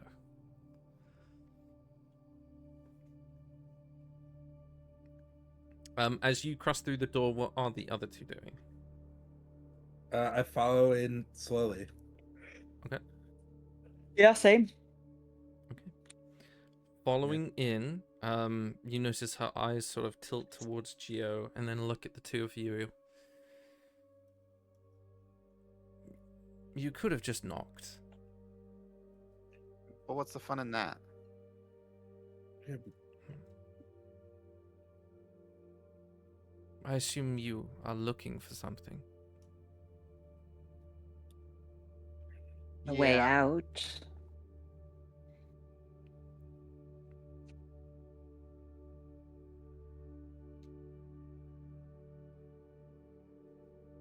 The way out.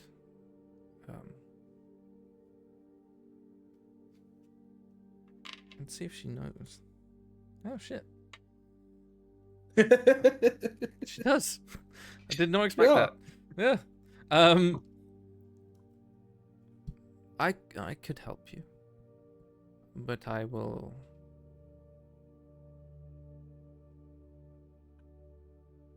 I will require something from each of you.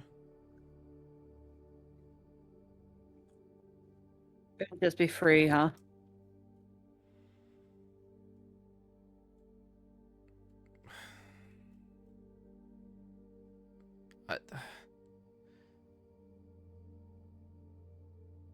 Nothing in life is free.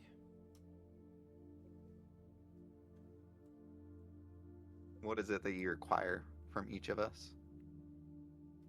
A token. A memory.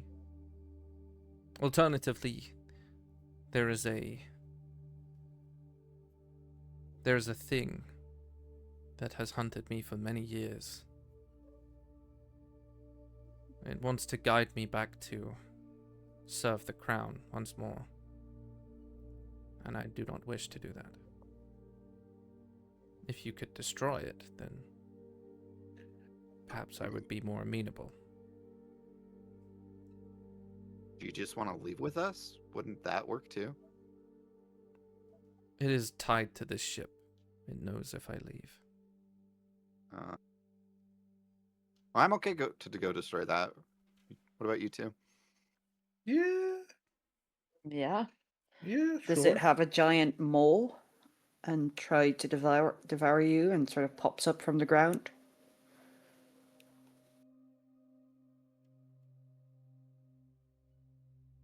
No? Is that something you've encountered? Yeah, I tried to eat my friend just a second ago. Ah. Yes. You mean the hunter. At name.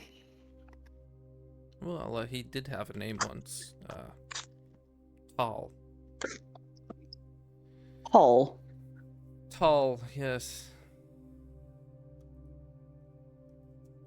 Sounds like a dumb name. He was pretty dumb. So we're not hunting Paul. What are we hunting? A blood fiend. What is that? What does it do? How do I kill it? It's, it appears in many different visages. It was originally here to help steal some of the wayward souls that this ship would collect. I assume you met them on the way in. During a battle, I managed to tie his essence to the boat, and I crashed the ship hoping that it would destroy him, but instead, he just tries to find me. Well, there's no concept of time here, so constantly. I'm able to move dimensions of the ship through the webbing and the will. But, I grow tired.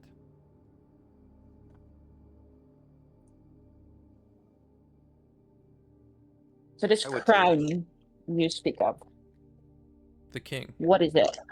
Who is it? You see her, like, underneath the sewn eyelids, the eyes sort of move and just look back at Geo. I would assume that he would know. He was the one that cast him back into oblivion the first time. He's pure chaos and evil, and he wants to take over people's dreams. Is this the big thing you said we shouldn't fight? Yeah. With that, I'd say Bellini, given that you are strangely religious for a druid person, there are mentions throughout this campaign of different figures of the Dread Pact, one of them being the Nightmare King, who is the Soul Devourer. Sort of prays in the dreaming to catch the wayward souls that pass through the river next to the dreaming onto the afterlife. And he controls the nightmares.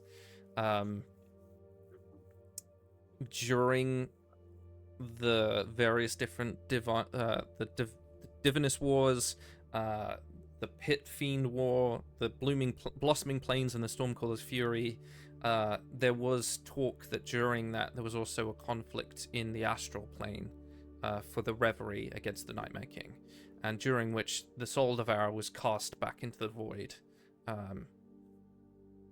seemingly by warriors, and one of them is your friend. Okay.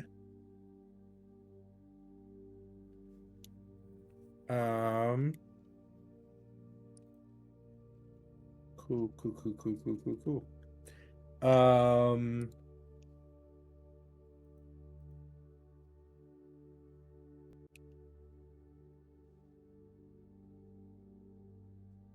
And I know that like Zephrix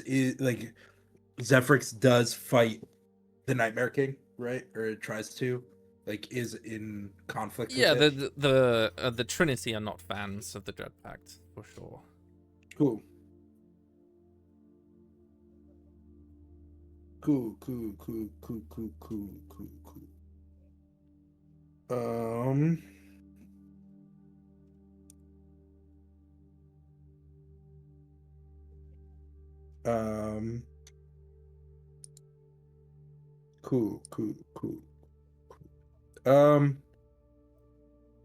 How confident, like, I look at the lady and I go, listen, there's 3 of us.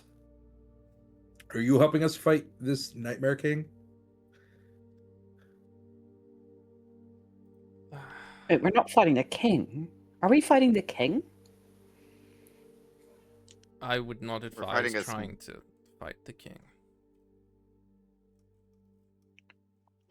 Advise against or to? Well, if you want to try, you can be my guest. No, I don't want to die. But what do we need to fight to help you? The blood fiend that stalks this ship. Do you think the 3 of us, or 4 of us if you're helping, can defeat it? You are more than capable. Okay. And should you perish, you will make excellent tokens. You just see F in the background rise over my shoulder and flipper the double bird. Uh, And he's just like, As he does that, you watch her arms lengthen and split.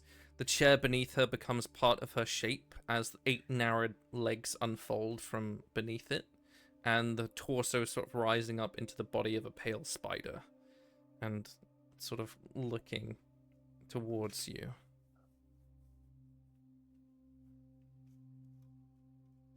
so you are Madam Webbing us.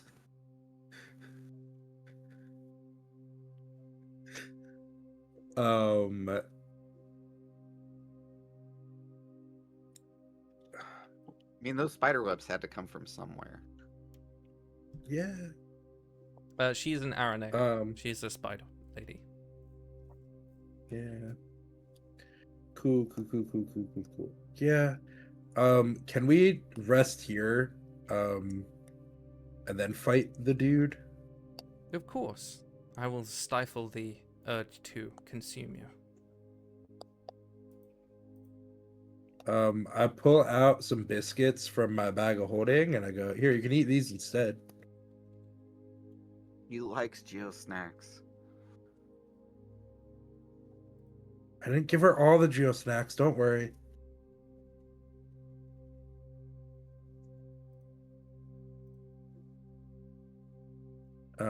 Can we rest, either short or long? You can I don't take a short know. rest if you want to. Cool. I'm a little fucked up. I would like to reset all my shit.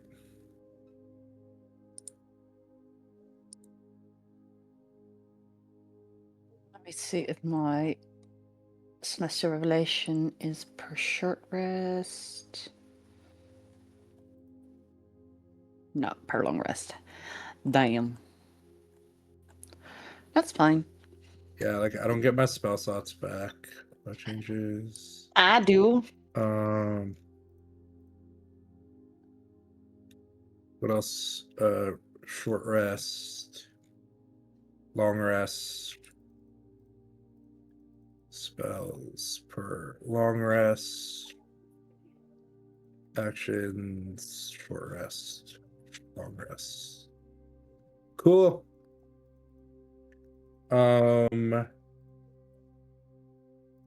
Can we bio break real quick and then Absolutely, yeah. gear We'll up go for to the a quick fight? 5-minute break. We'll see you guys very soon. All right.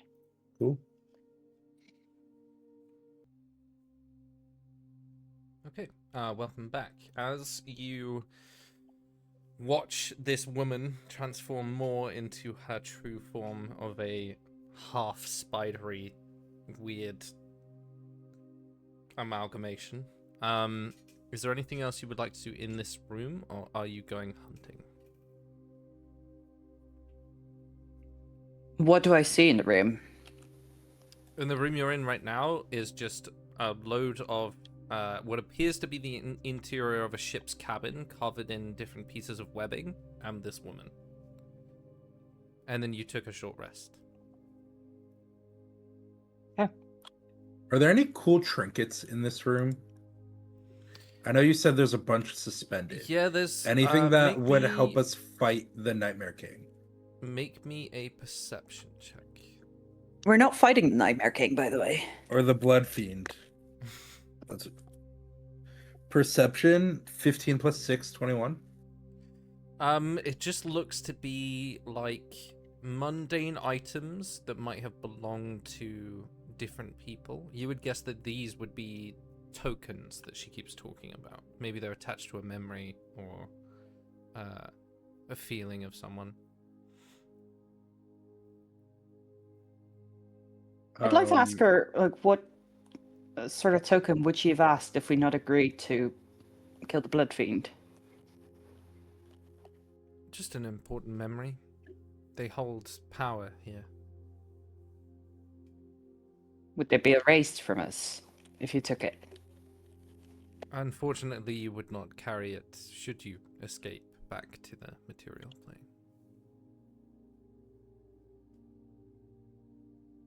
Okay.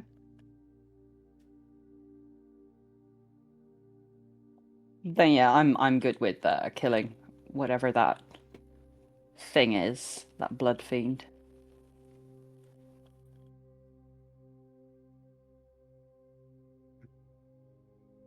Cool. Okay. Leaving this room, as you go on a hunt to begin exploring the other pieces of the shipwreck that you haven't got to yet, who's sort of leading the way, and how are you going to try and find where this thing might be?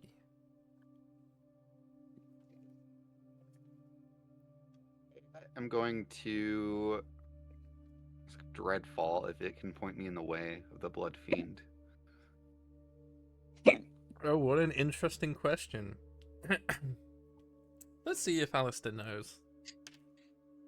Nope. In fact, I would say that most noticeably, Alistair is not with you at the moment. Okay. Not Would- really surprised. Sorry, Emerald, go ahead. It's okay. Would I mean, dabbling in nightmarish things, would I have any idea what a Blood Fiend could be in terms of how it behaves? Or something like that? Make me either history or survival, depending on what one's better for you. Survival in my case. I don't know anything. It's an 8. Loria's rolling like shit today. Nothing's new there. I was gonna say, isn't that every session? That's every session. I mean, a blood fiend inherently you would guess is some form of infernal creature, a creature from the hells. Aside from that, no idea. Yeah. Oh, also I forgot. Our stream today is sponsored God. not actual sponsored, the Pokemon Goldfish.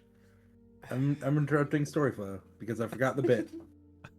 These are the Charmander ones. They don't look great, but it is, I guess, arguably Charmander's face. And then there are the Squirtle ones, and I haven't opened these ones yet. But look, it's a little blue dude. There's also Bulbasaur, which I did not buy, and Pikachu ones. Babasaur. I love Bulbasaur. Bulbasaur. Bulbasaur. Square. Yeah. This is the keychain I bought Rain like 2 years ago, and I keep forgetting to put in the mail, and he's since moved twice. It's okay. I keep forgetting to send Lycan his dice, and they're done. Oh yeah. And that's been like 2 years. I going completely on. forgot that was a thing, so I don't think that's an issue. I fully went to Europe, and it would have been cheaper for me to mail them. That's true.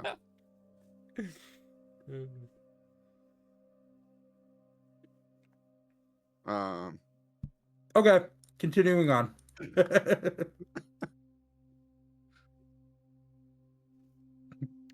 Everyone's looking at us like we're fucking idiots. Just my I think- face. She should know us by now. Yeah, I was Blue. gonna say. Just my face, just stuck in a permanent judgment. Yes.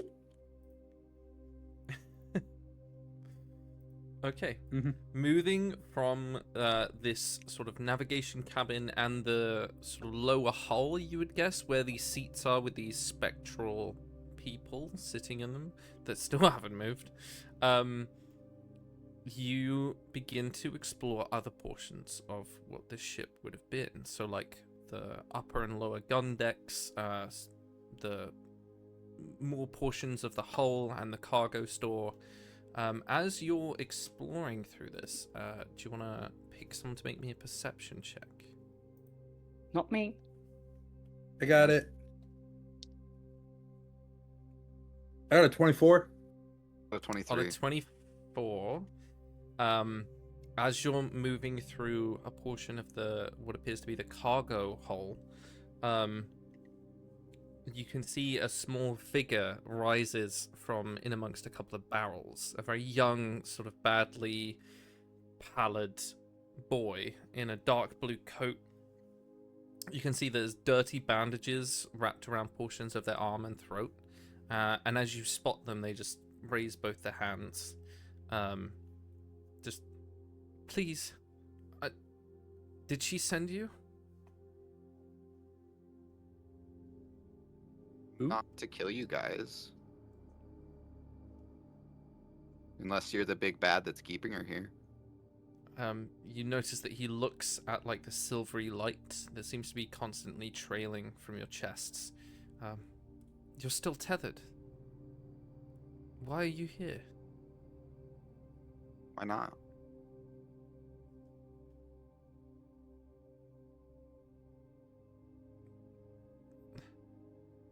What do you do? Can I come with you? What are you doing here?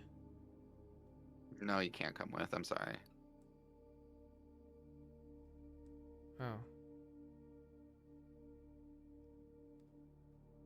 Okay. Did she send you? She sent us to kill the evil monster that's on the ship somewhere.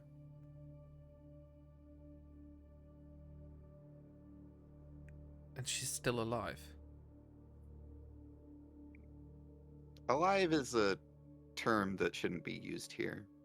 Because I could say you're alive, but Well, that's a very good point. And they've got their hands raised and are just sort of like edging their way towards you. You can tell that there appears to be what looks like old wounds on portions of their jacket, sort of large open holes where things have sort of split through them and they have now been bandaged up. And they seem quite tangible, but you notice there's no sort of silver cord that's connecting them like it is for the rest of you.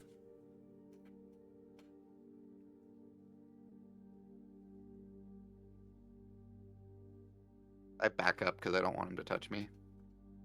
How did you all get here? I'm a mage, and I was experimenting with some teleportational magic near the borders, and I woke up. I was being chased by these winged creatures, and I sought sanctuary in this wreck, and that's when she started trying to keep me here as her pet. And I escaped a while back. I can't tell what days are anymore.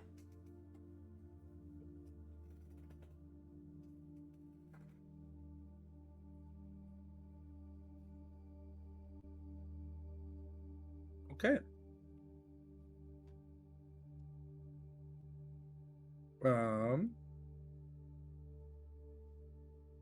Well.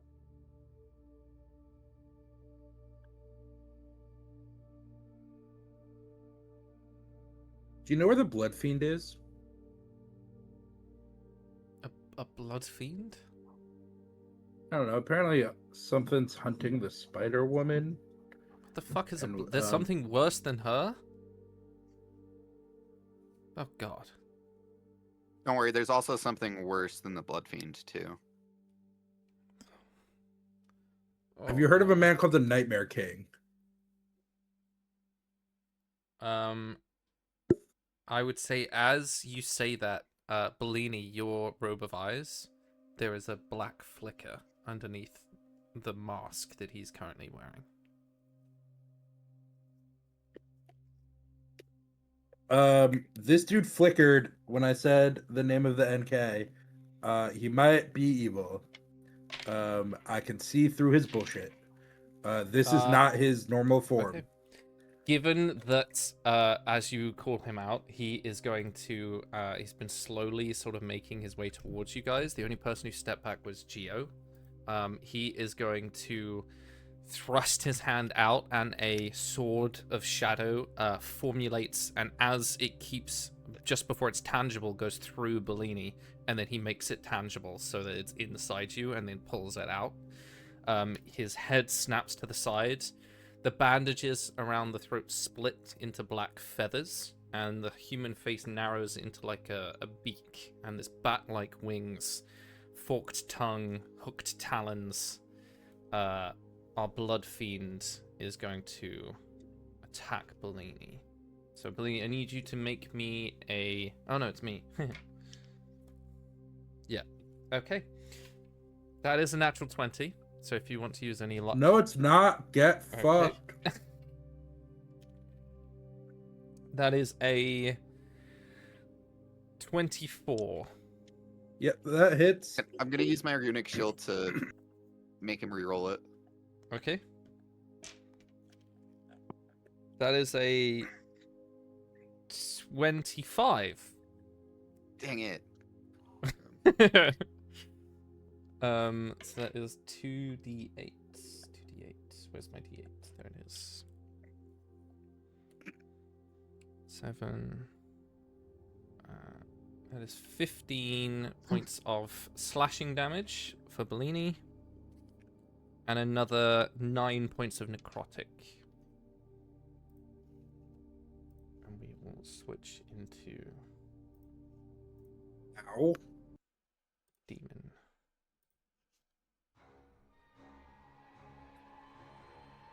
And I'm guessing he's immune to fire damage. Okay, so as the blood fiend stabs out at Bellini, I need everyone to roll me initiative.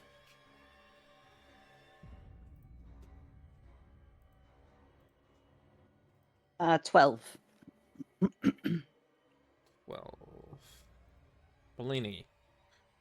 9. 9. Geo. 8.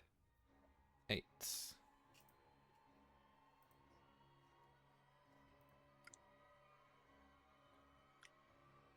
Is this Okay. sword still inside of me? No, so he manifested it in you and then pulled it out, and that was the Cool. Let's roll this. So one of them got 16.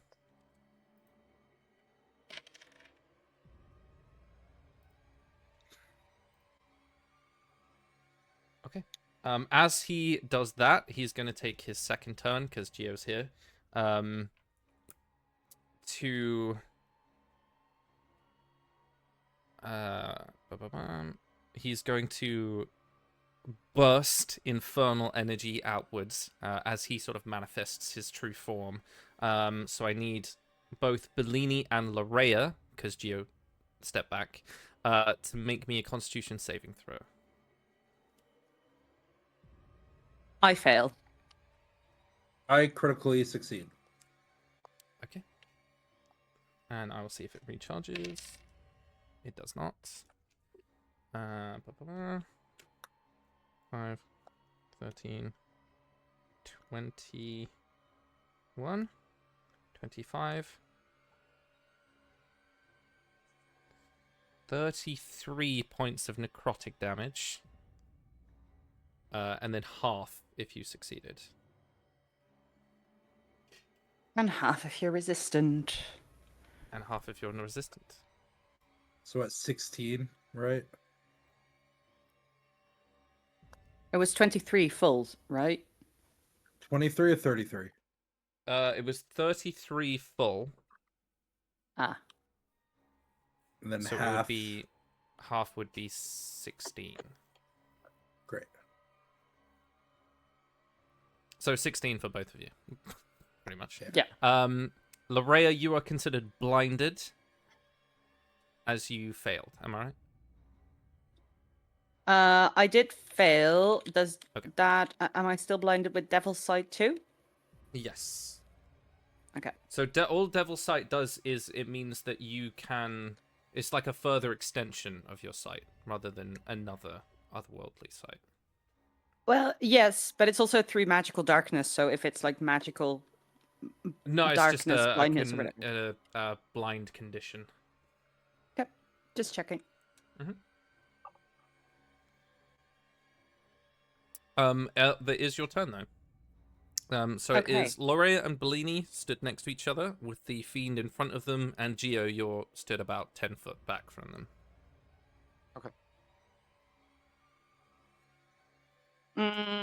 Well, bonus action, form of dread, obviously.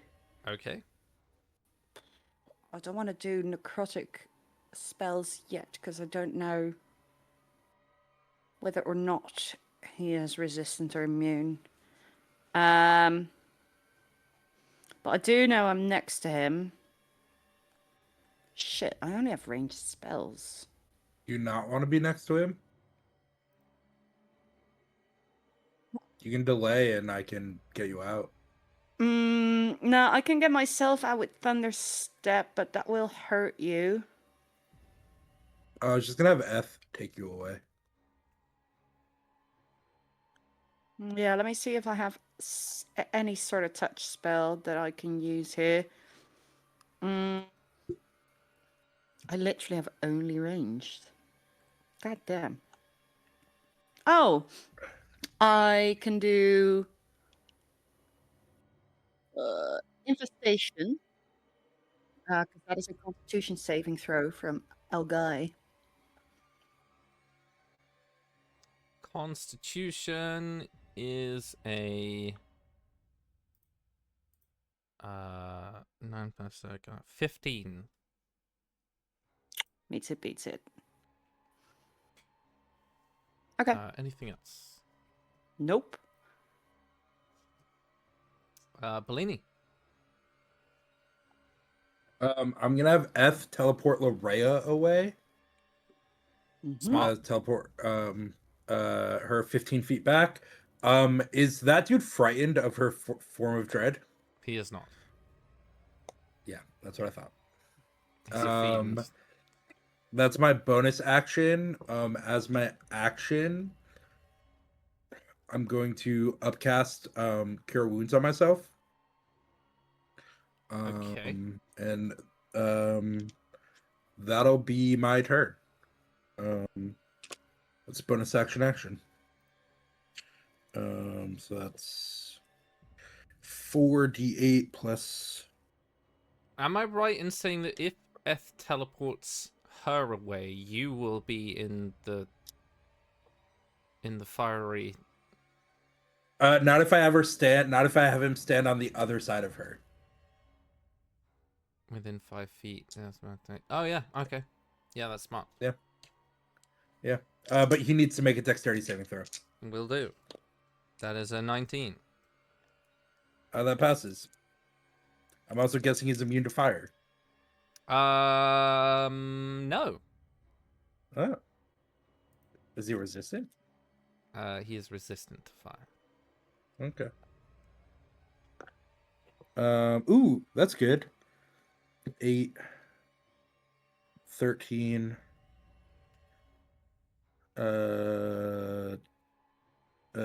18 plus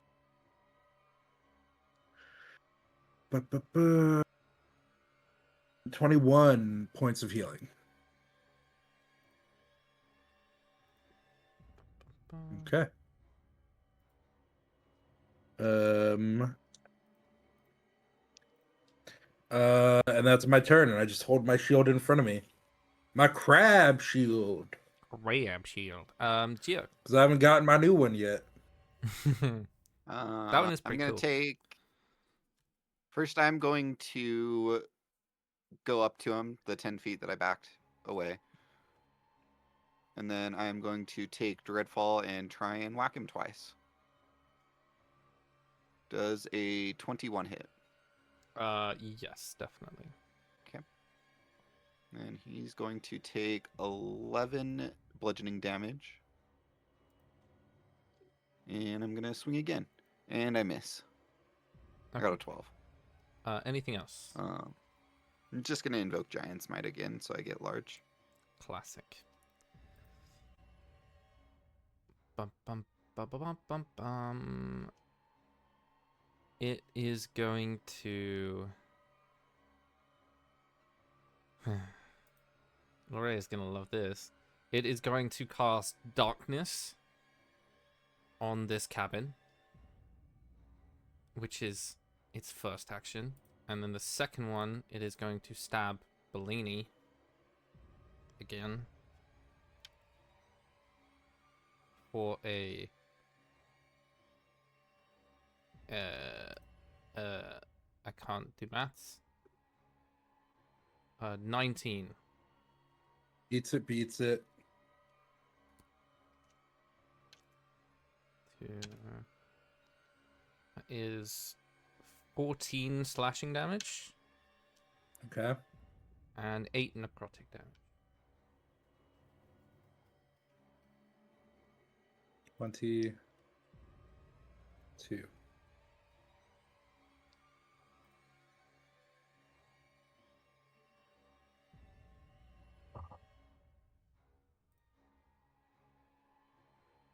So glad all of that healing I just did is gone in one turn.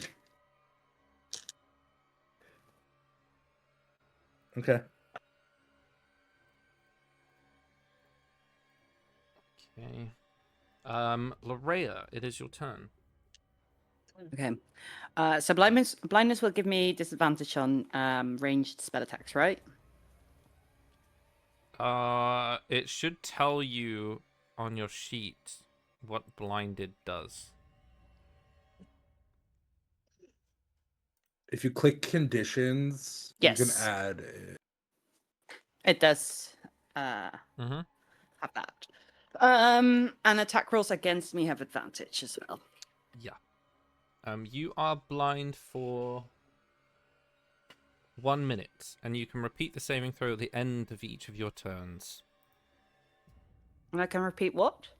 You can repeat the saving throw at the end of your turn. Okay, it was a con save, right? It was. Okay. I am going to use Siler's Ring, I think. No, I can't. I have to see the point. Fuck. Do I need to see for Hex? Yep. Okay. Do I need to see for Atoll the Dead? Yep. I don't think I can do anything. Oh, Eldritch Blast, I don't need sight. Okay, Eldritch Blast. 2 beams. So a 19 to hit. Does the 19 hit? You would be rolling with disadvantage. Oh, fuck, I forgot. Well, it doesn't matter because I rolled a 19 again. 19 is a hit, yes. Okay. That is going to be 9 false damage, and I don't know if he is immune to or resistant, but he will get an additional 5 necrotic damage. He is immune. Of course he is. 18 to hit for the second one. Sorry. Disadvantage. Okay, the second one. Oh. 14 to hit. Miss. His AC is 15. Okay. That's my turn. Okay. Forget pretty your good. earlier con save. Oh yeah, and your con save. Yes, thank you. Good looking out. 30-20. Yes, you are no longer blinded. Okay, good. Bellini. Cool. I am going to cast Aura of Vitality, I think. Hold on.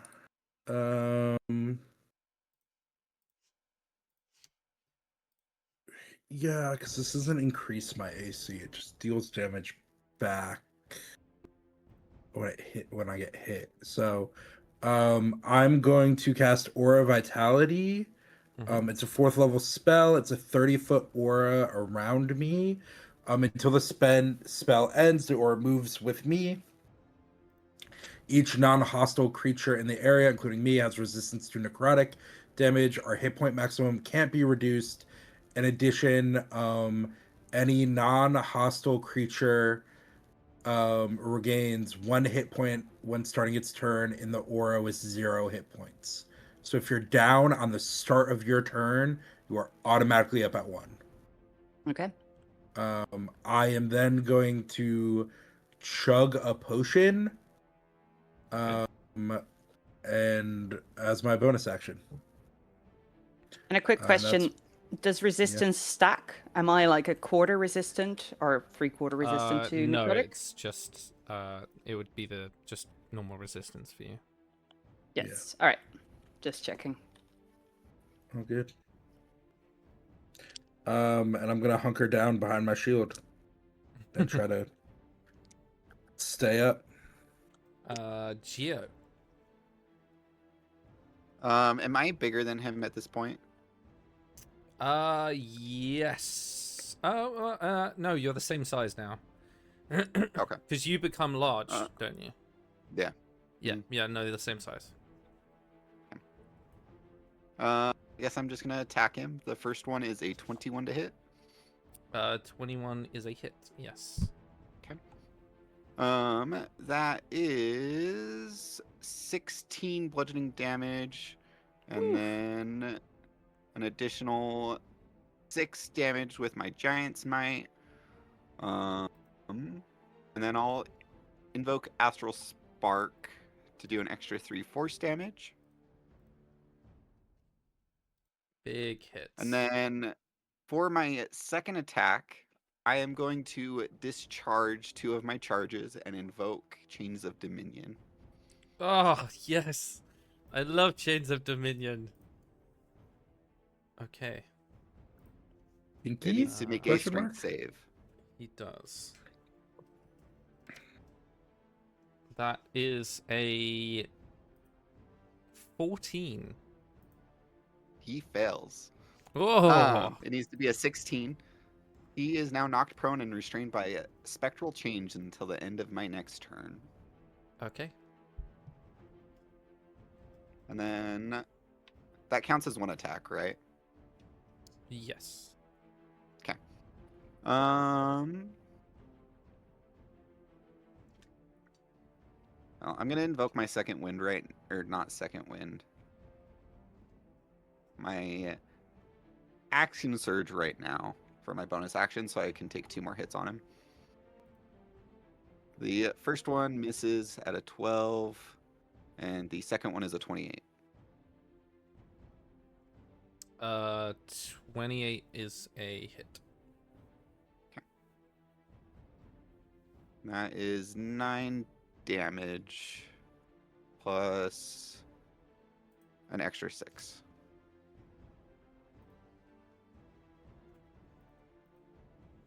Pretty good. And that ends my turn. And he is still Okay. restrained until my next one. He's prone and restrained. And I did all of that without being able to see a damn thing because I can't see through darkness. Yep. Oh, let me check if that stays up. Yes. He passed his concentration check? Mm-hmm. Damn.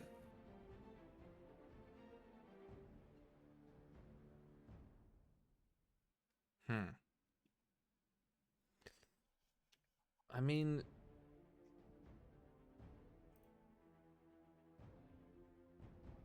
he can't move because he's restrained and he's still prone, so it'd be a disadvantage. Such bullshit. Ah. That's my turn. I literally can't do anything. Lorea. Okay, now that I can see again, ooh, attacks against him have advantage now, right? Yeah. Mm-hmm. Okay, and I have disadvantage, so I'll get a straight roll in that case. Alright, I'm gonna try it. I'll cast Ray of Sickness on him. Yes, that's fine. So it'd be a straight roll. It misses. 14. That is miss. That's my turn. I will say, is that because of your point of exhaustion? Yes. You can remove that because you guys did take a short rest, and I'll account it that you are able to recover. So does that change the And- outcome? It does. I will hit him in that case. Very nice. What did it cast again? Alright, Ray of Ray of Sickness. Sickness. He'll need to make a Constitution saving throw. 23. That saves, but he will still take 18 poison damage. He is immune to poison. Okay, that is my turn. Bellini.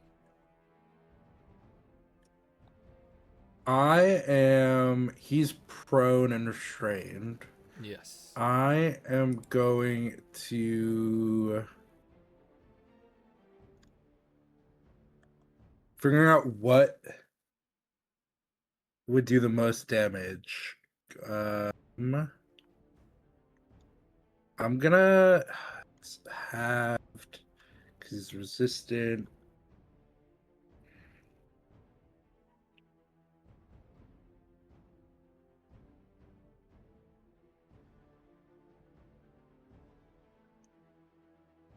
Ooh. Yeah, this is silly, but I'm gonna third level ice knife this man. I'm gonna back up. Okay. Third level ice knife. Very nice. So on hit, so let me see if I hit. Yeah, 19 plus 8, That hits. 27. So he takes 1d10, then he needs to make a dexterity saving throw, Which he which fails. fails. So he will take 1d10 piercing damage. Okay. So that's 5 piercing damage. Yep. And then magical, and then 4d6 ice damage. Ooh, very nice. Or cold damage. 6, 12, 15 points of ice damage. 25 total. Okay. I am gonna need Gio and Lorea to take dexterity saves. Oh, are they within melee? I know Gio's within melee range. Is No, Lorea? they both are. Ugh. I was teleported away, right? Yeah, I teleported her away. No, sorry, just Gio. You're right. 21. 21 is a save. Yeah. It's a good thing because I rolled on that one. No, I completely spaced on that part. Okay. So Gio takes no damage. Gio takes no damage. What was the total for the fiend? 25 total damage. Also, remember everybody, you are all resistant to necrotic damage. Gio, that is Yes. your turn. That's action. Bonus action. Did I bonus action? No. No. Do you want to take a bonus action? No. Yeah, I'm gonna drink another potion. Okay. Gio. I get advantage on my 2 attacks, right? Yes, you Yeah. do. Well, Yeah. let me check. Because he's restrained until the end of my turn. And He prone. failed his Yeah. concentration check, so it will be at advantage because darkness drops. Okay. The first one I only rolled it once, but I got a 17, so I hit. Yep. And then that does 15 plus. So 17 damage. 17. And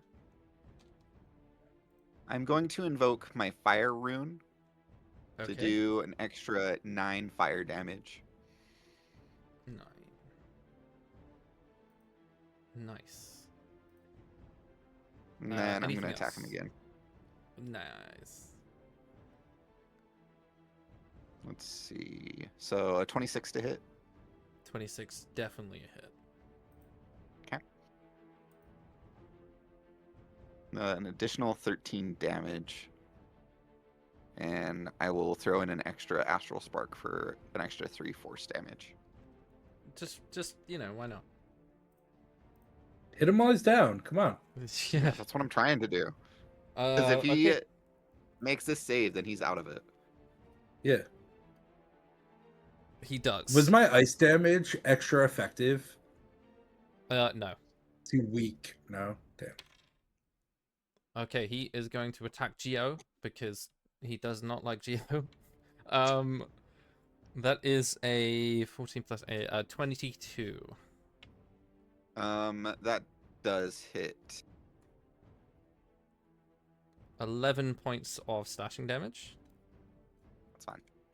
And 6 reduced to 3 points of necrotic.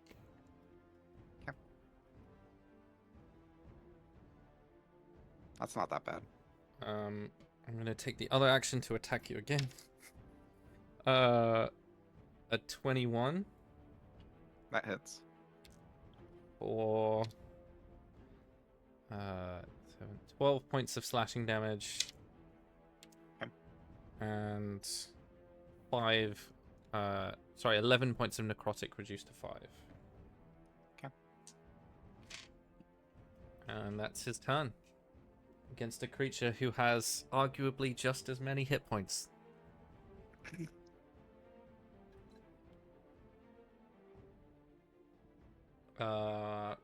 Lorea. Okay. I am going to use Siler's Ring this time because I can see again. And I will use 2 charges. No. I will use 3 charges for shooting stars. If D&D Beyond will help out.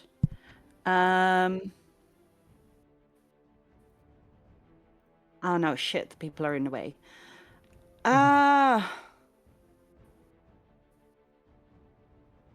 It's like 80% of send my it. kit is no, it's 5d4.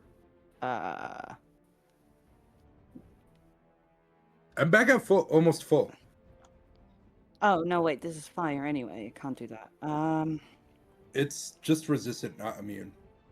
Yeah, but I can do lightning damage with the ring as well, so I have to do that. Oh.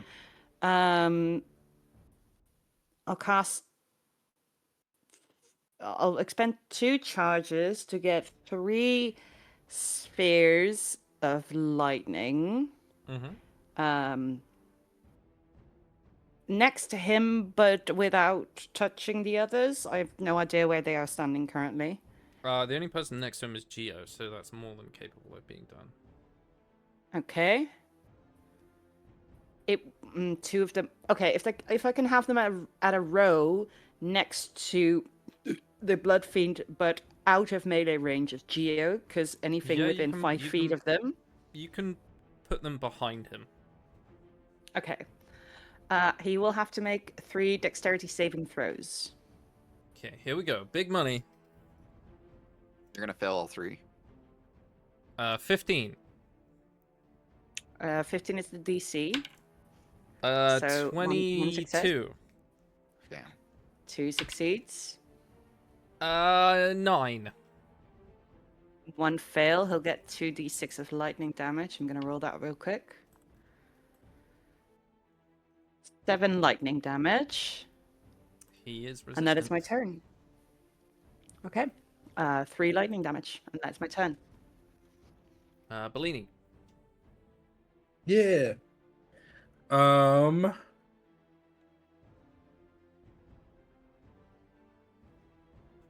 gonna cast.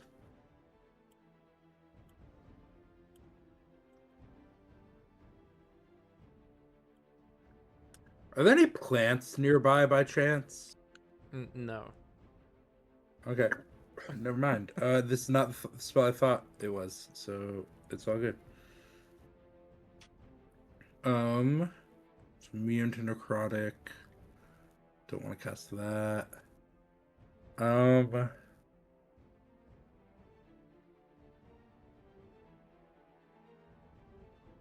Do I just panic wall? But not panic? If you want to. Fuck it. We bowl. God, we're gonna exit this fight too and not have long rested. And still have to fucking murk the theft bit. Did I just burn everything?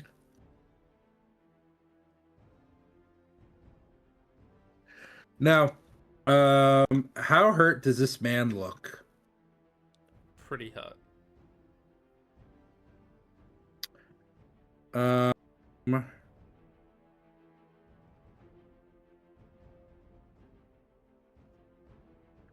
I need him to make a dexterity throw. As I, from like within my shell, pull out a javelin of lightning and huck it at this man. Natural 20. Son of a bitch! You're gonna matrix. He still takes half. I know. So I need to roll my attack. So hold on. Okay, I still hit. I got a 16 to hit. So he takes 1d6 plus my dexterity. He takes 6 points of magical piercing damage. And then he takes half of 46 lightning damage. Big money, no whammy. Big money, no whammy. Not great. He takes 8 points of lightning damage because I already halved it. So So be halved again Yeah. to 4. Is he resistant? He is. Damn. Okay. So if he were to be a creature, he is considered a Herald of Darkness, which is a large fiend. Gotcha.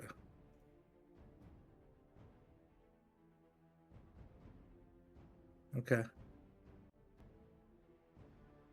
I'm gonna have to go pick up my javelin. Eventually. Okay, thank you. No worries. Geo. I drink another potion. Just gonna burn through all of my common potions. I'm just attacking him twice again. First one is a 28. 28 is a hit. Back at full. That will be 14 damage, bludgeoning, and then an additional 4 for Giant Smite. And I'll throw in my last Astral Spark plus 3 force damage in there. How do you want to do this? I'm literally just going to take Dreadfall and then take the guy's head and then shove him into Dreadfall like I'm putting his soul into the sword. Rather than the other way. That's quite funny. Yeah. Oh, man. Jesus. Okay. Crazy.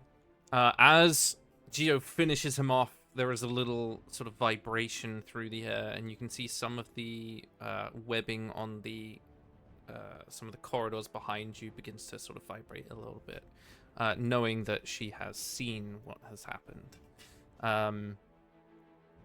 Okay, we will pull you out of combat. Very nice. Given that that was his max HP, that was pretty well done for you guys.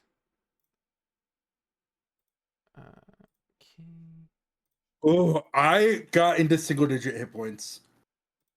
I honestly, I was gunning for at least like trying to get one of you concerned. I almost died. Full on. If we did not short rest, I would have died. Because I would have entered in this fight with 25 less hit points. I was able to avoid a good amount of damage, but yeah, I like 80% of my kit is disabled. I think it's just the monsters that I thought of for sort of an astral. So some of them will be spelljammer stuff, so maybe they will get frightened. Yeah. Who knows? Who knows? I go Who pick up my knows? javelin But, like, of lightning, by the way.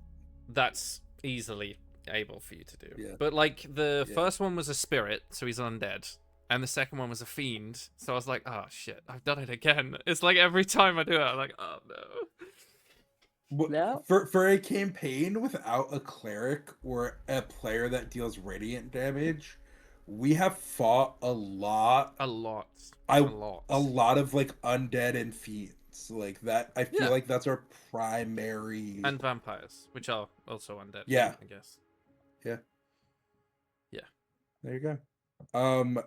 Okay, we go. Can we loot the body, or does it just disappear? No, his body stays. Because he's not a spirit. Ooh. He is actually here. If you want, you can make an investigation check. Yeah. Free stuff. Free stuff. I rolled a 3. Somebody else help me look. Yeah. Let's see. I got a I'm 17. not the smart one. Geo is. Does he have anything that you would want?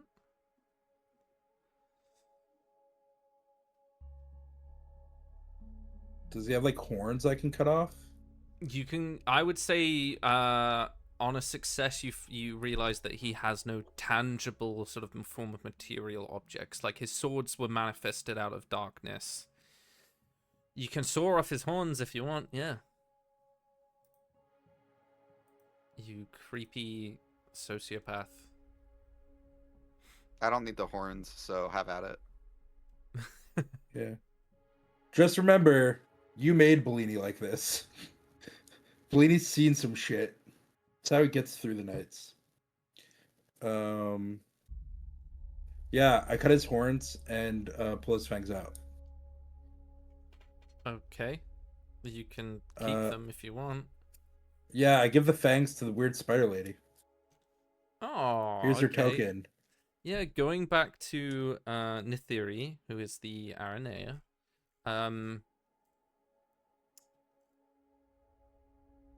What do you ask of her, given that you have accomplished what you want? As she takes the horns and attaches them to some parts of the webbing, and you see a pulse. No, of I blue keep energy. the horns. I give her the fangs. Sorry, the fangs. You see Yeah. that pulse of blue energy as she attaches it to her construct.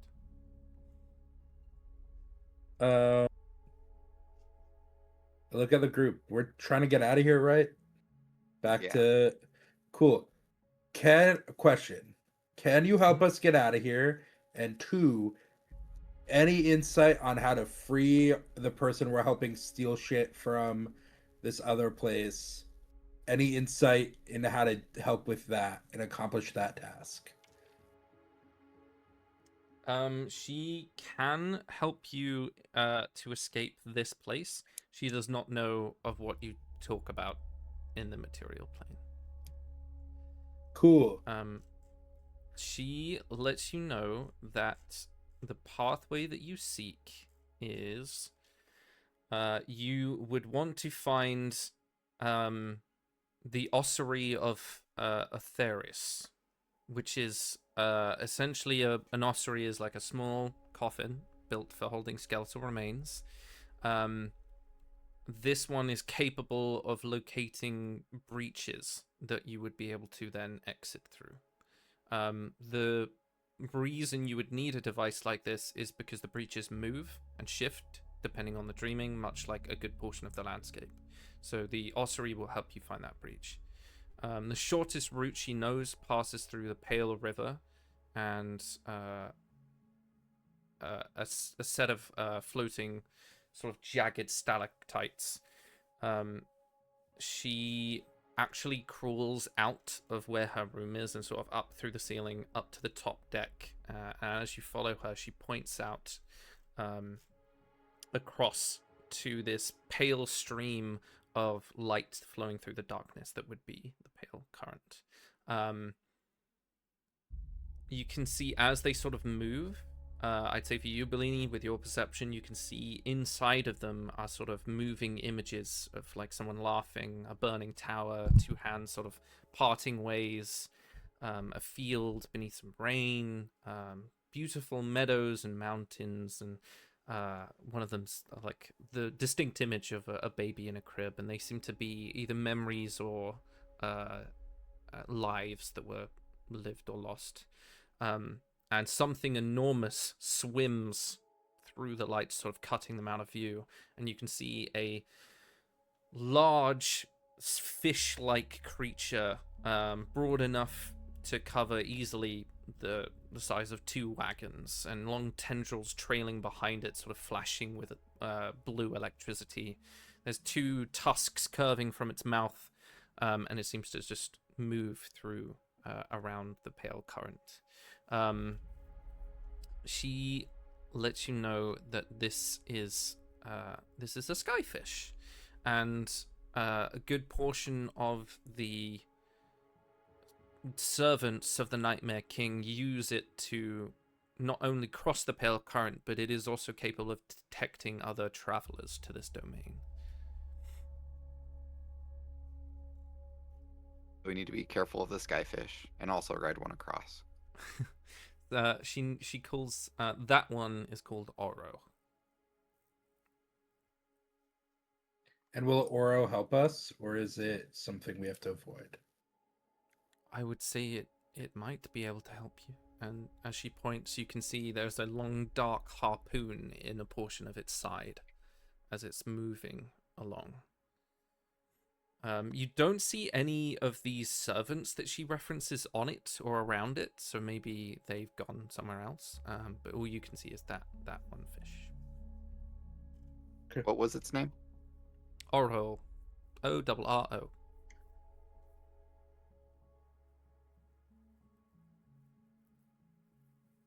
Okay. I asked the spider lady if she wants to come with.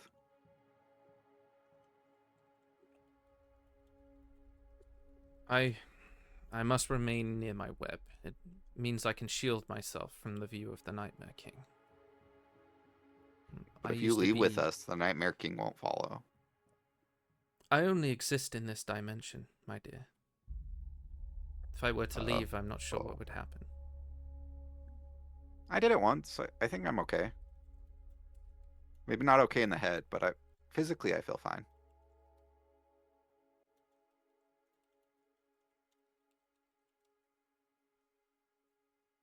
Okay. Sort of looking on from this wreck to where the pale current is, what would be any ideas that you have of either navigating that or drawing Oro's attention or finding a way to jump upon that fish?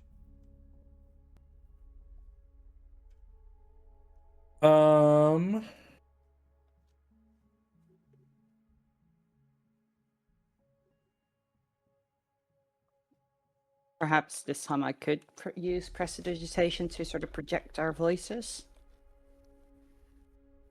If you want to try that, you can. Yeah.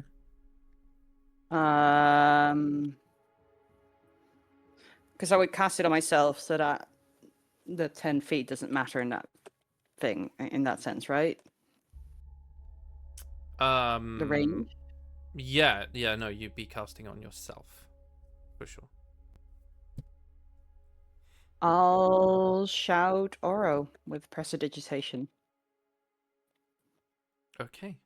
Make me a performance check. I'll see if they hear it.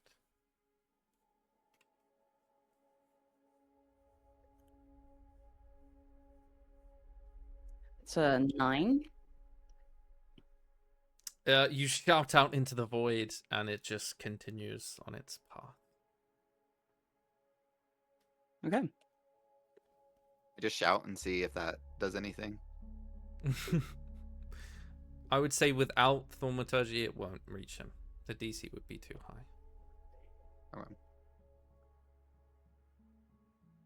Can I have Eth?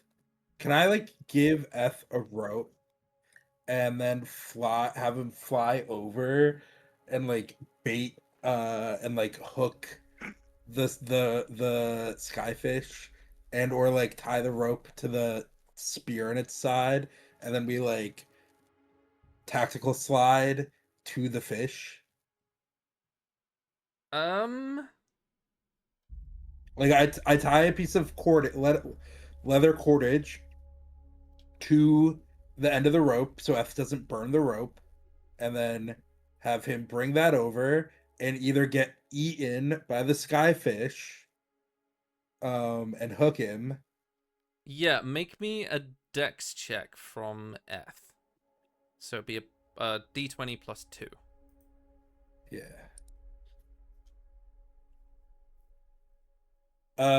14. I'm gonna go with yeah. I don't see why not. That sounds very cool. As he drifts off into this abyss, you notice he like tentatively getting closer and closer. There's one moment where Oro goes to like move his body, and Eth sort of like pops out of existence just for a moment, and then it turns out and he pops back in.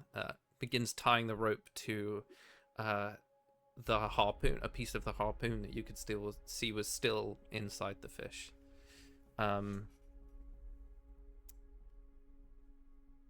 Okay.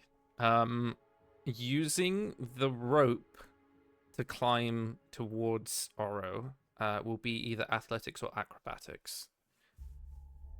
Also, now that this is tied on, we have F safety spotting as always, so that we don't drift into the void.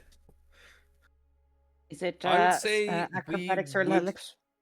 How long does Eth stay up for? It's an hour, isn't it? Yeah.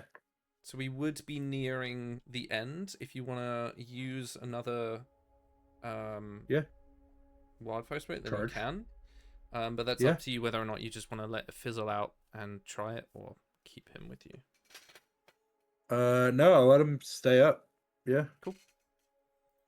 Yeah, I'll burn another slot.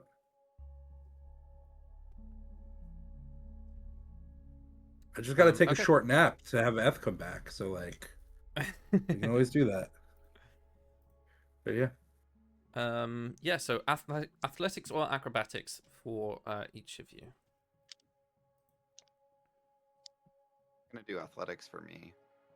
Okay. 21. 21 is a success. Geo begins climbing up the rope. As you see, it begins to trail away, with Oro beginning to move. Lorea, what did you get? 11. Okay. Bellini, what did you get? Got a 16. Okay. Gio and Bellini, you begin climbing. Lorea is in between the two of you, and she loses her gripping and begins drifting off into the rest of the pale current. Eth re-teleporting her back onto the rope. You will have advantage, Lorea, so if you roll it again for me, please. Cool.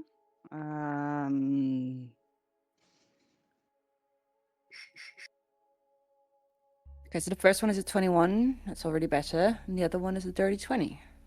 Yes, very nice. He teleports you back to where you should have been, and you hang back onto the rope. And the three of you make your way up this rope onto Oro's back.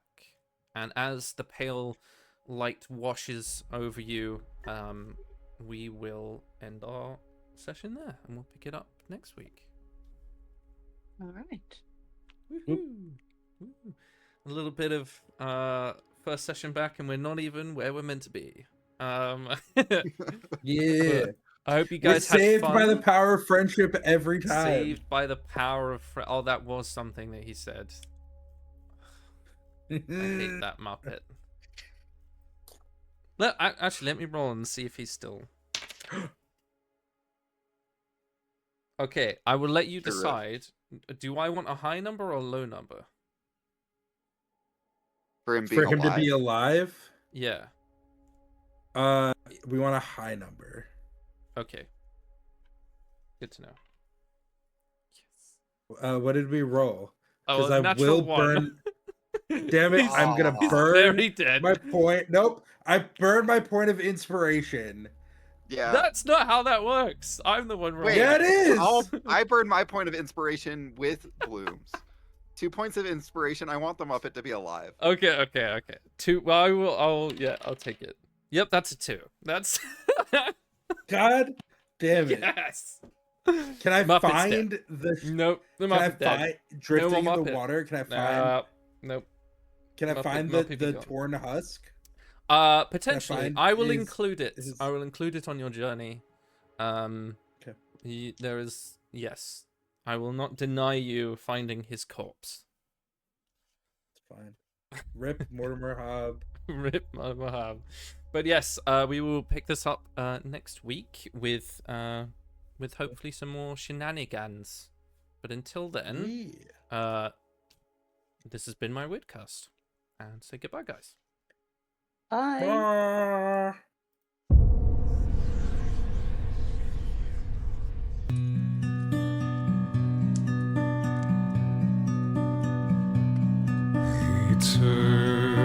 Eternity's a gift, they say, to never cross the veil. This life I try to savor, and I try to no avail. Curse that mortal brevity which has rent you from my arms. Curse this cold eternity without you to keep me warm. Your never-ending elegy is a ballad with no melody, as empty as I. Now you've passed me by. A blessing, no, a malady.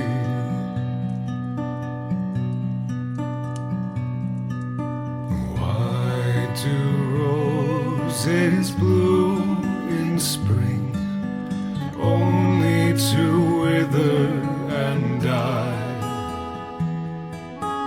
You were all that was good in me. Now back to darkness go I. Take with you my sanity, better madness than the pain of my want. All my effort is vanity, and I hear the ravens taunt. Your never-ending elegy is a ballad with no melody, as empty as I. Now you've passed me by. A blessing, no, a malady.